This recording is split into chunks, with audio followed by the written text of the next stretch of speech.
आज का ये पॉडकास्ट हर उस माँ बाप के लिए है जो एक अच्छे पेरेंट्स बनना चाहते हैं कि हमारे बच्चे इतनी कम उम्र में एंजाइटी, डिप्रेशन, स्ट्रेस और कंफ्यूजन का शिकार क्यों हो रहे हैं। ये जो मेरा टारगेट है आज की युवा पीढ़ी की माइंडसेट की सोच को हम सही दिशा कैसे दें। ये जादुई तरीका क्या है जो जिंदगी बदल सकता है लोगों की। सब पेरेंट्स, सब टीचर्स और स्कूल की मैनेजमेंट, कॉलेज की मैनेजमेंट अगर ये लोग देख रहे हैं तो अगर ये एक्सपेरिमेंट करेंगे तो मैं आपको गारंटी तो पर अपने अनुभव से कह सकता हूँ कि ये काम करेगा। ये 21 दिन का टारगेट है। 21 दिन का टारगेट पहले आपने बनाना है। तो आपने बच्चे को जब उठा तो उसको बोलना है, तो वो बीज उसके सबकॉन्शियस माइंड में चला जाएगा। देखो, बच्चों को ठीक करने का सिर्फ 2 ही तरीके हैं। क्योंकि मैं 1 घंटे पढ़ूंगा तो उसके बाद मुझे मोबाइल मिल जाएगा। इसका क्या काउंसलिंग है सर? जिस दिन आपका बच्चा आपसे झूठ बोलना बंद कर देगा ना, उस दिन वो मोबाइल छोड़ देगा। एक थॉट जाता नहीं, दूसरा थॉट आ जा रहा है और सारे नेगेटिव थॉट्स हैं। तो ये बेचैनी क्यों है युवा पीढ़ी में? जैसे मेरे नंबर नहीं आएंगे, मैं फेल हो जाऊंगा, मेरा एडमिशन नहीं मिलेगा। रिपीटेड थॉट उसी का बार बार आ रहा है, बार मैं हो जाएगा, वो मैं फेल हो जाऊंगा। वो हार्ट बीट बढ़नी शुरू हो जाती है। हम बस बच्चों को पढ़ने के लिए भेज देते हैं, उनको बताते तो है नहीं। देखो, बच्चों पे कंपनी का बहुत असर होता है। समाज की नजर से उस काउंसलिंग को बड़ा डर के नजर से देखते हैं। इन लोगों को आप क्या कहना चाहेंगे, क्या एड्रेस करना है? पेरेंट्स के लिए जो अपने बच्चे हैं ना, वो सबसे ज़्यादा कम समझदार है। पेरेंट्स को आप बताएं कि कब डांटना है और कब उससे डायलॉग करना है। और एक बच्चा है, उसके 95% नंबर है। वो 95% वाला बच्चा अच्छा इंसान नहीं है और 70% वाला बच्चा अच्छा इंसान है। तो दोनों में से कौन कामयाब रहेगा जिंदगी में? सर, इंटरव्यू में अगर कामयाब होना है किसी भी युवा को, आपने तो कितने लोगों को नौकरी दी है सीईओ के तौर पे, क्या करना चाहिए? अगर उस बच्चे के जूते चमक रहे हैं, बाल उसने बिल्कुल प्रॉपर्ली 3 ऐसी आदतें जो उनके बच्चों को बदल देगी।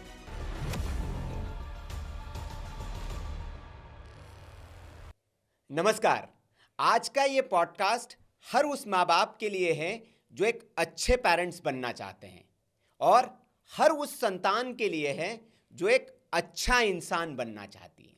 जी हाँ, आज की युवा पीढ़ी जो है वो बाहर से आत्मविश्वासी, डिजिटल रूप से कनेक्टेड और सपनों से भरी हुई है, लेकिन भीतर से अगर देखें तो उलझी हुई है।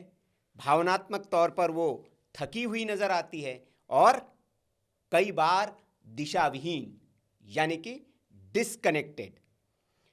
हर घर में इसलिए एक सवाल पैदा हो रहा है कि आखिर हमारे बच्चे इतनी कम उम्र में एंजाइटी, डिप्रेशन, स्ट्रेस और कंफ्यूजन का शिकार क्यों हो रहे हैं, क्यों ये सामना कर रहे हैं, और क्या समस्या फिर समय की है, सोच की है या फिर परवरिश की?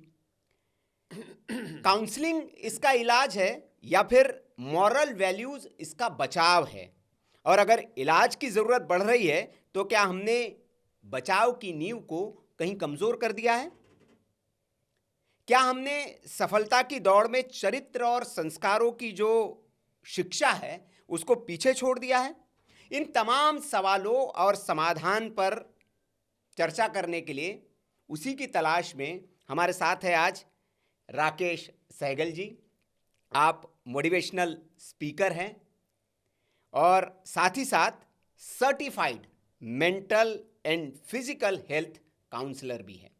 और आपकी विशेषता मैं बता दूं कि आप सिर्फ काउंसलिंग पर बात नहीं करते हैं, ये आपको सॉल्यूशन देने पर बात करते हैं। और इसीलिए इनके बारे में हमने जो लिखा है, ये जो मानते हैं कि सॉल्यूशन टारगेट है इनका, कि समस्या का समाधान होना चाहिए।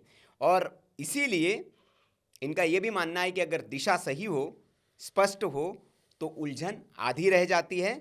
और इसीलिए इनसे इस खास बातचीत में हम आपके हर उस सवाल का जवाब आज इनसे लेंगे जो आपके मन में है। आप सोच रहे होंगे कि इन सवालों को हम किससे पूछे, तो आपको आज का ये जो सत्संग है ये लगेगा कि प्रभु राम जी ने इस सत्संग की व्यवस्था आप ही के लिए की है ताकि आपके हर सवाल का जवाब मिले। अमित तिवारी जी हमारे साथ हैं। तिवारी जी, बिल्कुल सही बात है, क्योंकि आज के इस दौर में जो मैं कहता हूँ हमेशा सर, राकेश जी और सुनील, कि युवा जो है ना वो रील में इतना उलझ गया कि रियल से दूर हो गया है ना। तो वही रील और रियल का जो फर्क है वो हम राकेश जी से समझेंगे। और खासतौर से मेरा भी ये प्रश्न होगा, सुनील आप भी देखते हैं हमारे आसपास या हम लोग खुद देखते हैं, मोबाइल में सिमटता हुआ एक आपका बच्चा, मोबाइल से बाहर निकलने की जद्दोजहद करते माँ बाप, और उस मोबाइल के संसार से पीछे रहता परिवार, इन सब चीज़ों को हम समझेंगे। जी बिल्कुल। तो बहुत बहुत स्वागत है आपका राकेश जी। कैसे हैं आप? पहला सवाल। और थोड़ा दर्शकों को हमने तो आपका परिचय दे दिया, आप भी बता दीजिए कि है कौन आप और क्या करते हैं आप। आज मेरे प्रभु ने मेरे को आपके पास भेजा है। जी। तो सत्संग पॉडकास्ट के सब व्यूअर्स को मेरी प्यार भरी राम राम, राधे राधे। राम राम। और मेरे सिख भाइयों को सत श्री अकाल और मुस्लिम भाइयों को वालेकुम सलाम। क्या बात है। तो देखो, आज मैं जो भी इस पॉडकास्ट के व्यूअर्स को एक अनुरोध करना चाहूँगा, तो इस पॉडकास्ट को आप जब देखें जी, उसी वक्त देखें जब आपके पास फ्री टाइम हो। ये आते जाते देखने वाली चीज़ नहीं है जिसको आज हम आप लोगों से शेयर करने जा रहे हैं। तो इसमें आज की युवा पीढ़ी की जो माइंडसेट है उसको हम सही दिशा कैसे दे सकते हैं, आज हम उसके बारे में आपको बताएंगे। तो हमारी इस पॉडकास्ट में यही कोशिश रहेगी कि बच्चों के पेरेंट्स ही उनके काउंसलर बन जाएं। तो कुछ ऐसे तरीके मैं आप लोगों से साझा करूंगा। तो मेरी आपसे यही अनुरोध है, अगर आप इसको जब फ्री होकर देखेंगे, अगर आपको हमारी डिस्कशन अच्छी लगती है तो आपसे हाथ जोड़ के विनती है कि इसको लाखों लोगों तक शेयर करें, ताकि जब हम किसी अच्छी चीज़ को जब हम किसी से शेयर करते हैं तो पॉजिटिव एनर्जी हमारे पास आती है। क्या बात है। ये मेरा अपना एक्सपीरियंस है और आप खुद भी करके देखेंगे। जब आपको कोई चीज़ अच्छी लगी है, आप 10 लोगों को बताएंगे तो आप तो उसको लागू करेंगे ही अपने आप पे। तो ये सॉर्ट ऑफ पॉजिटिव एनर्जी है जो आपको रिवर्ट बैक करती है। अब मैं थोड़ा सा आपको बताना चाहूँगा कि अपने एक्सपीरियंस के बारे में जो मेरा प्रीवियस एक्सपीरियंस है। तो मैंने एक्चुअली डेयरी इंडस्ट्री में, मिल्क इंडस्ट्री जिसको कहते हैं, उसमें मैंने 50 से 55 साल काम किया है। तो इसमें भगवान की कृपा से मैं CEO और GM के लेवल पर काम किया है। काफ़ी बड़ी जिम्मेवारी होती है, स्पेशली एक पेरिशेबल प्रोडक्ट के प्लांट में। तो वहाँ 1000 से 1500 लोग मेरे को डायरेक्टली रिपोर्ट करते थे। उसमें semi skilled, skilled managers, senior managers, हर तरह के लोग होते थे। देखो, इन लोगों को कंट्रोल करने के लिए ठीक है, प्रॉपर मैनेजमेंट तो ज़रूरी है, पर हमें इनकी इमोशनल बैलेंस को भी हमें देखना पड़ता है, क्योंकि इतनी बड़ी टीम को चलाने के लिए एक प्रॉपर सिस्टम बनाना पड़ता है और लोगों से कनेक्ट होना पड़ता है, क्योंकि ये पूरा टीम वर्क है। देखो, 10 लाख लीटर दूध किसी प्लांट में आना और अगले दिन का 10 लाख फिर खड़ा है। तो अगर आपके टीम में कहीं भी कोई कमी है तो आप तो कोलैप्स हो जाएंगे। नेक्स्ट डे आप दूध को हैंडल ही नहीं कर सकेंगे, बाहर खड़ा खड़ा ही दूध फट जाएगा। तो उसमें उसी वक्त ये काउंसलिंग का जो शौक पैदा हुआ, को देखो काउंसलिंग के बगैर तो ये काम चल ही नहीं सकता। अब इतने लोगों को आपने हैंडल करना है, तो काउंसलिंग मेरा उन्हीं दिनों ये पैशन बन गया था। तो धीरे धीरे देखो काउंसलिंग में लोग जब मेरे से एज ए अच्छे लीडर की तरह लोग मेरे से कनेक्ट होते थे, तो मैं कई लोगों से पर्सनलाइज भी होता था। उनकी फैमिलीज़ की जो इश्यूज़ हैं उनको भी मैं काउंसल करने जाता था। तो इससे मेरा कनेक्शन अपनी टीम से बहुत ज़्यादा क्लोज था। It was just like a local guardian. तो ये जो मैंने ये बनाया, इस काउंसलिंग को पैशन इसलिए मैंने बनाया। तो ये छोटा सा एक्सपीरियंस जो मैंने आपसे शेयर किया है, तो इसी ने मेरे को इस दिशा में मोल्ड किया कि मैं काउंसलिंग को ही अपना प्रोफेशन बनाने की कोशिश करूं। जैसे आपने बताया राकेश जी कि बड़ा एक्सपीरियंस आपका वृहद है, इतने 55 साल तक एक इंडस्ट्री को देना, एज CEO GM लेवल तक आप पहुंच गए। तो आप तो करने को और भी बहुत कुछ कर सकते थे, यही क्यों चुना आपने कि नहीं जी यही करना है? और थोड़ा सा मैं राकेश जी के बारे में यहाँ ये भी बता दूं कि आप निःशुल्क काउंसलिंग देते हैं तिवारी जी। ये इस बड़े दौर अच्छी में चीज़ जब है, बड़ी अर्थ अच्छी ही सब कुछ है, उस अर्थ के दौर में आप निःशुल्क काउंसलिंग देते हैं बच्चों को, मतलब जो खास तौर पर जो पढ़ने वाले बच्चे जो स्ट्रेस में आ गए, तनाव में आ गए उनको। तो राकेश जी ये क्यों चुना आपने? आप तो और भी कुछ कर सकते थे। बड़ा अच्छा सवाल किया आपने जी मैं करनाल शहर का रहने वाला हूँ। जी। तो लास्ट ईयर जब ये 10th के +2 के रिज़ल्ट डिक्लेयर हुए तो मैंने न्यूज़ देखी कि 2 बच्चियां थी और एक बच्चा था जिन्होंने कर लिया। एक ने तो नदी में छलांग मार दी और किसी ने, मतलब ये जब बच्चों मैंने ये देखा, जब ये बच्चे रहे, फिर मैं एक बच्ची के पेरेंट्स से भी मिला। आपको हैरानी होगी, उस बच्ची के 70% नंबर थे और उस बच्ची ने कर लिया। वो दिन था मेरे अंदर पता नहीं क्या बदलाव आ गया। मैं उस दिन हक्का बक्का रह गया। मैं कहा ये क्या हो रहा है हमारी युवा पीढ़ी को। तो उसी दिन मैंने ठान लिया और मैंने इसकी काउंसलिंग साइकोलॉजी में सर्टिफिकेशन, लीगल सर्टिफिकेशन ली।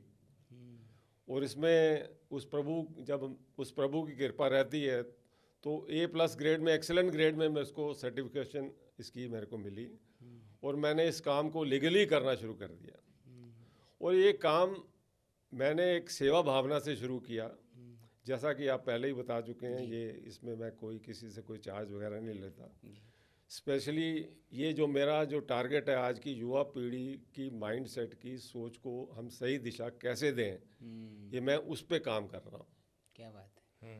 तो आपने ये देखा होगा कि मेरे अगर आप चैनल पे जाके मेरे वीडियोस को देखा होगा कि मेरा कोई भी वीडियो राम राम के नाम से शुरू होता है, राम राम राधे राधे। जी। तो राम, आप बोलिए जरा, राम बोलिए, आप धीरे से बोलिए राम, तो आपके अदर बंद हो जाते हैं, बंद हो जा रहे हैं। तो इसका मतलब वो राम का नाम वो रसायन बनकर आपके अंदर जा रहा है। हनुमान चालीसा में भी आपने पढ़ा है, राम रसायन तुम्हारे पास है। तो जब हम राम रसायन अपने अंदर लेते हैं तो वीडियो अपने आप बनने शुरू हो जाते हैं। पता नहीं कहाँ शुरू होते हैं, कहाँ ख़त्म होते हैं। जो मैं बोलता हूँ, जो आज भी बोल रहा हूँ, वो प्रभु की कृपा से बोल रहा हूँ। मैं कुछ नहीं, ना घर से कुछ सीख के आया, ना जो है वो वही बुलवा रहा है, मैं बोल रहा हूँ।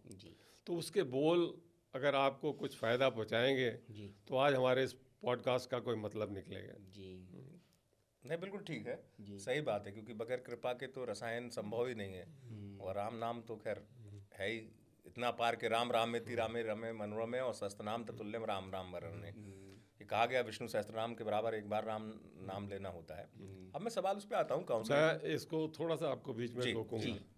आज मैं आपको शुरू में ही एक ऐसा जादुई तरीके से अवगत कराऊंगा जी को सारी प्रॉब्लम का हल ही निकल जाएगा। बताइए सर, बताइए आप बताइए। आपको मैंने बीच में टोका नहीं, मेरा तो उद्देश्य है हमारे सत्संग के दर्शकों का लाभ हो, और आप चूंकि जादुई तरीका दे रहे हैं तो निश्चित तौर पर उनको लाभ हो। हाँ, वो ये जादुई तरीका क्या है जो जिंदगी बदल सकता है लोगों की? आपने सुनील जी, हमें जी, आपने देखा होगा कि हमारे जो अभिवादन की प्रणाली है, जैसे हम सत श्री अकाल कहते हैं, वालेकुम सलाम कहते हैं, और मोस्ट ऑफ द जो जनरेशन है good morning, good evening, good night, hi, bye bye, इन चीज़ों का प्रयोग करती है। बहुत अच्छी चीज़ है, मेरे को इनसे कोई परहेज नहीं है। पर मेरा काम है मेंटल हेल्थ काउंसलिंग का, तो मेरा कनेक्शन है उनकी माइंड सेट पर। तो उनको माइंड सेट को बदलने के लिए अगर इस तरीके को कामयाब करने में ये जो भी वीडियो ये देख रहे, जो भी ये पॉडकास्ट को देख रहे हैं, सब पेरेंट्स, सब टीचर्स और स्कूल की मैनेजमेंट, कॉलेज की मैनेजमेंट, अगर ये लोग देख रहे हैं तो अगर ये एक्सपेरिमेंट करेंगे तो मैं आपको वो गारंटी तो पर अपने अनुभव से कह सकता हूँ कि ये काम करेगा। तो एक सिंपल सी एग्जांपल आप जरा विजुलाइज करना जो मैं आपको बताने जा रहा हूँ। आपका बच्चा सवेरे उठ रहा है, आप सवेरे उठते ही, अब जनरली लोग कहते हैं गुड मॉर्निंग, तो वो उसको छोड़ दो आप 21 दिन के लिए, उसको आपको बिल्कुल बैन कर दो अपनी लाइफ से। सिर्फ 21 डेज के लिए बैन करने के लिए कर, ये 21 दिन का टारगेट है। 21 दिन का टारगेट पहले आपने बनाना है। तो आपने बच्चे को जब उठा तो उसको बोलना है राम राम। तो बच्चे का सबकॉन्शियस माइंड होता है, वो राम नाम का नाम, जब राम नाम का लो, कृष्ण जी का लो, जिसका भी लो, मेरा कोई किसी धर्म को मैं वो जिसको आप अपना आराध्य मानते हैं, आप आराध्य मानते हैं, तो जब आप पहला राम उसको बोलेंगे राम राम, तो वो बीज उसके सबकॉन्शियस माइंड में चला जाएगा। अब वो बीज से पौधा बन जाएगा, और जो राम नाम के बीज से पौधा बनेगा, वो कहाँ स्ट्रेस, कहाँ डिप्रेशन, कहाँ टेंशन। ये छोटी सी चीज़ है जी। अब उसको आपने अपने बच्चे को बहुत स्ट्रिक्टली कहना है। तू बच्चे, अब जब तू किसी भी मिलता है, मेरे से मिलता है, अपने फ्रेंड से मिलता है, टीचर से मिलता है, किसी से भी मिलता है, तेने गुड मॉर्निंग नहीं करनी, तेने 21 दिन के लिए राम राम ही बोलना है। क्या बात है। तो वो उसको बांध लेना, कहने इसके पीछे बहुत बड़ा रीज़न है। ये तेरे को देखो, उसको चाहे जैसे मर्जी आप मोल्ड करें, उसको बोलना आपने राम राम ही कहना है सब, अपने फ्रेंड्स को। चाहे आप देखो, हम लोगों को शर्म आती है राम राम जी कहते, जी जी। कितनी गलत बात है। हम गुड मॉर्निंग को अपना कहना प्राउड समझते हैं। गुड मॉर्निंग ठीक है, अच्छी बात है, जी मैं ये नहीं कह रहा कि गुड मॉर्निंग कहने की कोई बुरी बात है। जी। तो आप ये सोचो, जब वो 21 दिन तक बच्चा, आप उस चीज़ को अगर लागू कर देते हैं आप बच्चे पे, तो 21 दिन में, अब ये नहीं कि 21 दिन में ये काम कर जाएगा, 21 दिन में उसके माइंड को सिग्नल चला जाएगा, और फिर धीरे धीरे ये परमानेंट हैबिट बन जाएगी। बिल्कुल। तो अब जब राम नाम की अगर 10-15 टेबलेट भी आपने रसायन बना के अपने अंदर ले ली किसी बच्चे ने, तो वो कहाँ जाएगा, उसका कहाँ दिमाग जाएगा। देखो, बच्चों को ठीक करने का सिर्फ 2 ही तरीके हैं जी। एक अध्यात्म, एक हम उनको धर्म से जोड़ें। बताओ, अगर आप मेरे बात से सहमत नहीं हैं, जो मैंने कहा है, जो आपने अगर ये चीज़ों को विजुलाइज किया है, तो ये काम करेगा कि नहीं करेगा? नहीं, बिल्कुल करेगा। लेकिन यहाँ मेरा एक प्रश्न आ गया। तिवारी जी, आप अपना प्रश्न लीजिए। इसी से आपने कहा कि बच्चों को आध्यात्म से जोड़िए, धर्म से जोड़िए। अभी हम आज के समय में देख रहे हैं, पहले से ज़्यादा बच्चे धर्म से जुड़ रहे हैं। वो मंदिर में लाइन में लग रहे, रोज सुबह जा रहे हैं, 1 लोटा जल, सारी समस्याओं का हल। सुबह ही सुबह हम देखते हैं स्कूली बच्चे एकदम शिव जी को लोटा जल चढ़ाने जा रहे हैं। तो ये तो बहुत ज़्यादा धार्मिक होगी पहले से पीढ़ी। समस्या कहाँ या है? फिर मतलब बच्चों में मैं भी देख रहा हूँ कि भले उसको उस म्यूजिक का प्रभाव हो, या उस संगीत का, हाँ जो भी हो, आप देखो राधे राधे, ये बच्चे आपको बोलते मिलेंगे। हाँ, बिल्कुल ठीक कह रहे हैं आप, है ना। पर इसमें भाव कहाँ भले है? उसमें वो भक्ति से ज्यादा संगीत देख रहे हो। नहीं नहीं, इसमें भाव नहीं है, अच्छा। दिखावा है, डर है। भाई मैंने मंदिर जाना है, मंदिर चला गया तो बस सब कुछ ठीक हो गया, मम्मी पापा खुश हो जाएंगे। वो मम्मी पापा खुश हो नहीं, जाएंगे। रूटीन है वो। रूटीन जब ब्रश करनी है तो भाई मंदिर भी जाना है। आप देखो, वो भगवान, पहले तो देखो, हमें बच्चों से ये सवाल करना है, हर पेरेंट्स को करना चाहिए, उनको बताना चाहिए भगवान कहाँ है। बच्चे से सवाल करें। भाई कोई बच्चा कहेगा मंदिर में है, कोई कहेगा आप घर के मंदिर में है, तो देखो उसको आपको बताना पड़ेगा। तो भगवान तो हर इंसान के अंदर है, हर जीव जंतु के अंदर है, ये सबको पता है। आपने सत्संग में सुना होगा, कई लोग कुरानों में पढ़ा होगा, उसमें आपने क्या कहते हैं, गीता में पढ़ा होगा, सब जगह भगवान तो हमारे अंदर ही है, कण कण में ईश्वर कण कण में ईश्वर है, ये सबको पता है। तो जब उसको बता देंगे कि भगवान तेरे अंदर है, तो वो तेरे हर कार्यक्रम को, तेरी हर इच्छा को, हर सोच को वो रीड कर रहा है। चाहे तू मंदिर जा ना जा, अगर तू उनसे भाव से, अगर घर में ही किसी इवन एक छोटी सी फोटो के सामने भी अगर तू माथा टेक देता है ना, अगर वो उनसे कनेक्ट हो जाता है, तो मंदिर जाने से कहीं बेहतर है। मंदिर हम इसलिए जाते हैं कि वहाँ एक पॉजिटिव एनर्जी होती है। मंदिर जाने का मेन मकसद ये होता है कि जब आपने देखा होगा, जब हम माथा टेकते हैं तो उस वक्त हमारे दिमाग खाली होता है, बिल्कुल सारी हमारा जो होता है ना उस पर गिर जाता है, सरेंडर रहता है, सरेंडर टाइप रहता है, और एक पॉजिटिव एनर्जी आती है। मंदिर जाना चाहिए, जरूर जाना चाहिए। जो आजकल की जनरेशन को जरूर जाना चाहिए, कम से कम कुछ टाइम वहाँ बैठेंगे तो पॉजिटिव एनर्जी तो आएगी ना। तो ये मंदिर जाने का यही मकसद है। बाकी बच्चों को हम ये समझाएं, चाहे करें उसको 1 मिनट के लिए कुछ भी करें, चाहे 15 सेकंड के लिए करें, पर भाव से करें।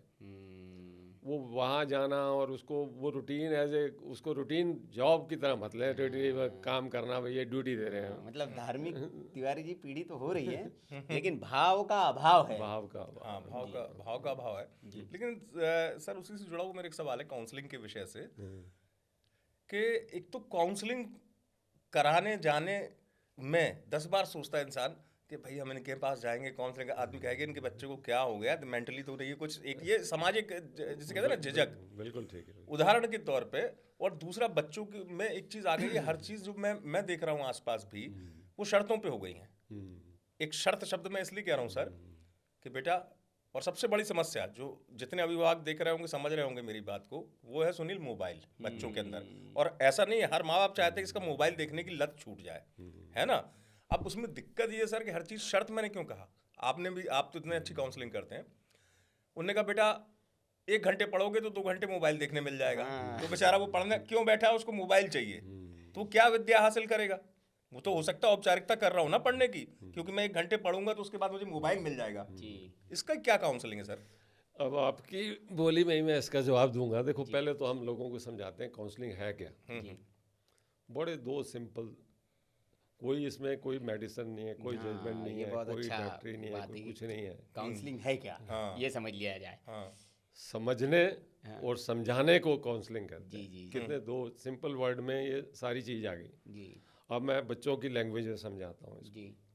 देखो जब आपका मोबाइल हैंग हो जाता है, मोबाइल हैंग होता है जनरली होता है लोगों का, तो हर बच्चे को पता है इसमें डाटा ओवरलोड हो गया है, तो वो पहले उसको कैसे रिमूव करेगा, फिर कुछ वीडियो डिलीट करेगा, कुछ इमेजेस, डॉक्यूमेंट, मेल्स वो डिलीट करके उसको धीरे धीरे कोशिश करेगा, खाली करेगा, धीरे धीरे खाली करेगा। वो मतलब ठीक होना शुरू हो जाएगा धीरे धीरे। अगर कई बच्चों का तो ठीक हो जाता है, कहीं को बहुत ही ओवरलोड होता है। अगर उसकी कैपेसिटी अगर 10 GB की है, उसने 50 GB डाटा भर लिया, फिर तो वो क्रैश, फिर क्रैश है, फिर उसको वो फैक्ट्री रीसेट करना पड़ता है। हाँ ये बात बहुत सही किया, फैक्ट्री रीसेट। फैक्ट्री रीसेट तो उसकी नौबत नहीं आनी चाहिए। हाँ देखो कुछ वीडियोस को डिलीट करने से, तो ये काउंसलिंग भी यही है। क्या बात है सर, क्या जबरदस्त उदाहरण है। हम इमोशनल को रीसेट करते हैं, हाँ हम बच्चे की इमोशन को रीसेट करते हैं। हाँ तो ये आप देखो, अगर वो हम भी तो डाटा ही रिमूव कर रहे हैं आपके, जो अनवांटेड डाटा है आप लेके घूम रहे हो। अब मैं बच्चों से पूछता हूँ भाई तूने परसों लंच में क्या खाया था, क्या सब्जी खाई थी, उसको नहीं याद होती। नहीं याद है, सही कह रहे हैं आप। और जब वो ये बात लेके, तो वो 1 साल से एक बात को लेके यहाँ बैठा हुआ है। मैं कहा वो तेरे को 1 साल पहले की याद है, परसों की सब्जी याद नहीं। तो क्या देखो, परसों हम लोग बैठे थे, ये तो कारण है जी, यही तो कारण है। नहीं यही है ना। और वही शिक्षा में भी आता है सर। मोबाइल पे जरूर बताइएगा, लोगों को लाभ मिले कि कैसे छूटे बच्चों की। बच्चों से मोबाइल कैसे छुटवाएं। मैंने एक बिल इस पे मैंने एक वीडियो बनाया, अगर आप मेरे चैनल पे जाके देखेंगे जी तो उसको मैं आपको रिक्वेस्ट करूंगा कि उसका मेरे हम चैनल लिंक का दे लिंक देंगे। शेयर कर लें, जी। और मेरा व्हाट्सएप नंबर भी शेयर कर लेना। उस पर मैंने स्पेशली बच्चों, क्योंकि मैं आजकल की प्रॉब्लम्स है ना, तो मैं वीडियोस के थ्रू कम से कम इतनी कोशिश करता हूँ कि जो इसको देखेगा वो हील तो हो जाए। बिल्कुल वही उद्देश्य है। मेरा उद्देश्य ही वही है, वीडियो बनाने का तो हील होना है। और आपके पॉडकास्ट में आने से मेरे को आप ये एडवांटेज मिलेगा कि ये लाखों लोगों तक पहुंचेगा, जरूर। और ये जो लाख है मिलियन तक पहुंचेंगे।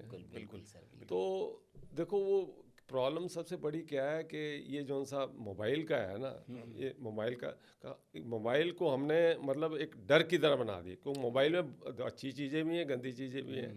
तो पेरेंट्स के दिमाग में एक डर सा बना रहता है कि हमारा बच्चा कोई गलत चीज़ ना देख ले। तो यही चीज़ है। वो तो बच्चों को हम मोबाइल 10वीं तक, वो बच्चे को 90% पेरेंट्स मोबाइल नहीं लेके देते, वो अपने सामने ये कर दे। को प्रॉब्लम सबसे बात कोविड के बाद शुरू हुई है, जब वो मोबाइल पे होमवर्क आना शुरू हुआ, मोबाइल पे आपकी क्लासेस शुरू हुई, तो मोबाइल की आदत तो वहीं से डलनी शुरू हो गई। तो मोबाइल में जब मोबाइल बच्चे के हाथ में आ गया, तो वो फिर क्या करेगा। मोबाइल तो है ही करिश्मा, चमत्कार है। कुछ भी कर लो, कुछ भी देख लो, लिखो, बोलो, सब आपके सामने। तो एक प्रॉब्लम उसमें सबसे बड़ी क्या है कि पेरेंट्स जो उनसे मनी रेस में लगे हुए हैं, और जो टीचर्स लोग हैं वो उन्होंने माइंड रेस में लगा दिया। अब देखो पैसा कमाना अच्छी बात है, मैं नहीं कहता पैसे के बगैर तो काम भी नहीं चलेगा। जी। तो पर बच्चों को भी तो आपको टाइम देना पड़ेगा ना। मैं कहता हूँ और कुछ ना करो, 1 घंटा, सिर्फ 1 घंटा, चाहे मम्मी है चाहे पापा है उसके, 1 घंटा आप बच्चे को अपने साथ बैठा लें, उससे कनेक्ट हो जाए और उसके दोस्त बन जाए, और उसको कहे बच्चे बोल जो बोलना है। जिस दिन आपका बच्चा आपसे झूठ बोलना बंद कर देगा ना, उस दिन वो मोबाइल छूट गया। क्या बात है, क्या बात।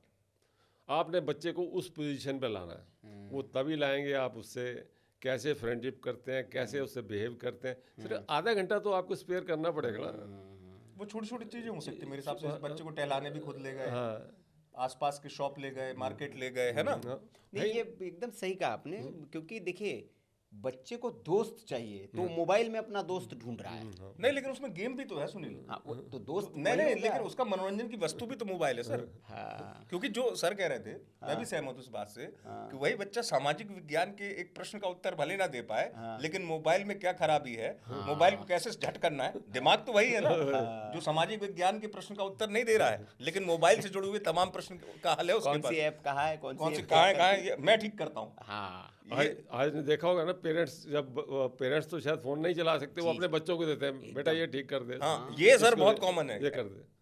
तो ये देखिए ना सर, वही तो दिमाग है एक तो- जो अपने विषय में कम है, इसमें ज्यादा है। हाँ। इसका क्या हाल है सर? इसी दिमाग को हमने सही डायरेक्शन में लगाना है, इसी दिमाग को हमने सही सोच देनी, सही दिशा देनी है। तो ये मैं इसी पे प्रश्न था मेरा राकेश जी कि आज की जो युवा पीढ़ी है, जैसे हम उनसे मिलते हैं, बात करते हैं, समझते हैं, तो बड़ी बेचैनी है उनमें, और वो कहते कि सर इतनी ओवर थिंकिंग है कि मतलब वो उनको समझ ही नहीं आ रहा है, वो निकलना चाहते, कहते कि सर हम इससे निकलने की कोशिश करते, इस ओवर थिंकिंग से हम निकल नहीं पाते, एक थॉट जाता नहीं दूसरा थॉट आ जा रहा है और सारे नेगेटिव थॉट्स हैं।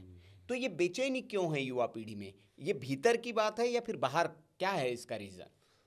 बेचैनी को आप देखो, आपने ये देखा होगा कि हमारी जो आजकल की युवा पीढ़ी है, ये काफ़ी एंजाइटी और डिप्रेशन के दौर से गुजर रही है। बिल्कुल बिल्कुल बिल्कुल। और ये जो आपने सवाल पूछा है, बहुत अच्छा पूछा है। तो देखो, जब पहले तो हमें पता, बच्चों को पता होना चाहिए कि एंजाइटी क्या होती है, क्योंकि देखो हम एंजाइटी को डील नहीं करते हैं तो बाद में ये बहुत सीरियस चीज़ में कन्वर्ट हो जाती है। तो मैं आपको पहले थोड़ा सा ये बताऊंगा कि एंजाइटी होती क्या जी है। जी ज़रूर। एंजाइटी होती है कि एक ही थॉट, जैसे मेरे नंबर नहीं आएंगे, मैं फेल हो जाऊंगा, मेरा एडमिशन नहीं मिलेगा, रिपीटेड थॉट उसी का बार बार आ रहा है, बार बार ये मैं हो जाएगा, वो मैं फेल हो जाऊंगा, वो हार्ट बीट बढ़नी शुरू हो जाती है, तो वो उसको वो टैकल नहीं कर सकता। तो ये एंजाइटी के सिम्टम्स हैं। अगर हम इसको 25-30 दिन तक अगर हम इसको ओवरलुक कर देते हैं तो ये डिप्रेशन में कन्वर्ट हो जाता है, और डिप्रेशन में आदमी होपलेस हो जाता है। देखो, माइल्ड से मॉडरेट तक तो काउंसलिंग काम करती है, अगर मॉडरेट से ऊपर चली जाए then you need a medical advice. तो उस स्टेज तक जाने क्यों दें? ये चीज़ें तभी बढ़ रही हैं कि गैप बढ़ रहा है, पेरेंट्स का, बच्चों का और टीचर्स का आपस में बहुत कम्युनिकेशन गैप पड़ रहा है। हम बस बच्चों को पढ़ने के लिए भेज देते हैं, उनको बताते तो है नहीं। देखो, बच्चों पे कंपनी का बहुत असर होता है। हमने अपने, देखो मैं अपने जो मेरे ग्रैंड सन है, ग्रैंड डॉटर है, मैंने बच्चों को अपने सामने बिठाकर उनको एक ही बात कही, मैं कि तुम्हारी क्लास में 50 बच्चे हैं, तो ये तो उसमें तुम्हें अब सॉर्ट आउट करना है। देखो, उसमें 2-3 बच्चे ऐसे होंगे जो टॉप पे आते होंगे, बड़े अच्छे मैनर्स होंगे, वेल डिसिप्लिन होंगे, आपको नज़र आ जाएंगे। मैं कि चाहे समोसा खिला के उनसे दोस्ती करने पड़े, उनसे दोस्ती करो। क्या बात है, बहुत बढ़िया। मैं क्या, आप उनसे जुड़ जाओ। आपने जिस दिन ये सिलेक्ट कर लिया ना कि ये बच्चों के साथ मैंने रहना, वो देखो आपको आपके साथ रहने की कोशिश नहीं करेगा, पर आपने उससे कनेक्ट होना ही होना है। और कैसे कनेक्ट होना है वो अपने बच्चों को बताओ। उसी तरीके से अगर आप कोई कंपनी अच्छी है तो ये चीज़ें, तो ये सारी चीज़ें, हर चीज़ का सलूशन है। शुरू में ही मैंने बता दी, जब वो बीच चल रहा है, राम नाम का बीच चल रहा है, तो ये सारी चीज़ें चल रही है, तो कुछ प्रॉब्लम आ ही नहीं सकती।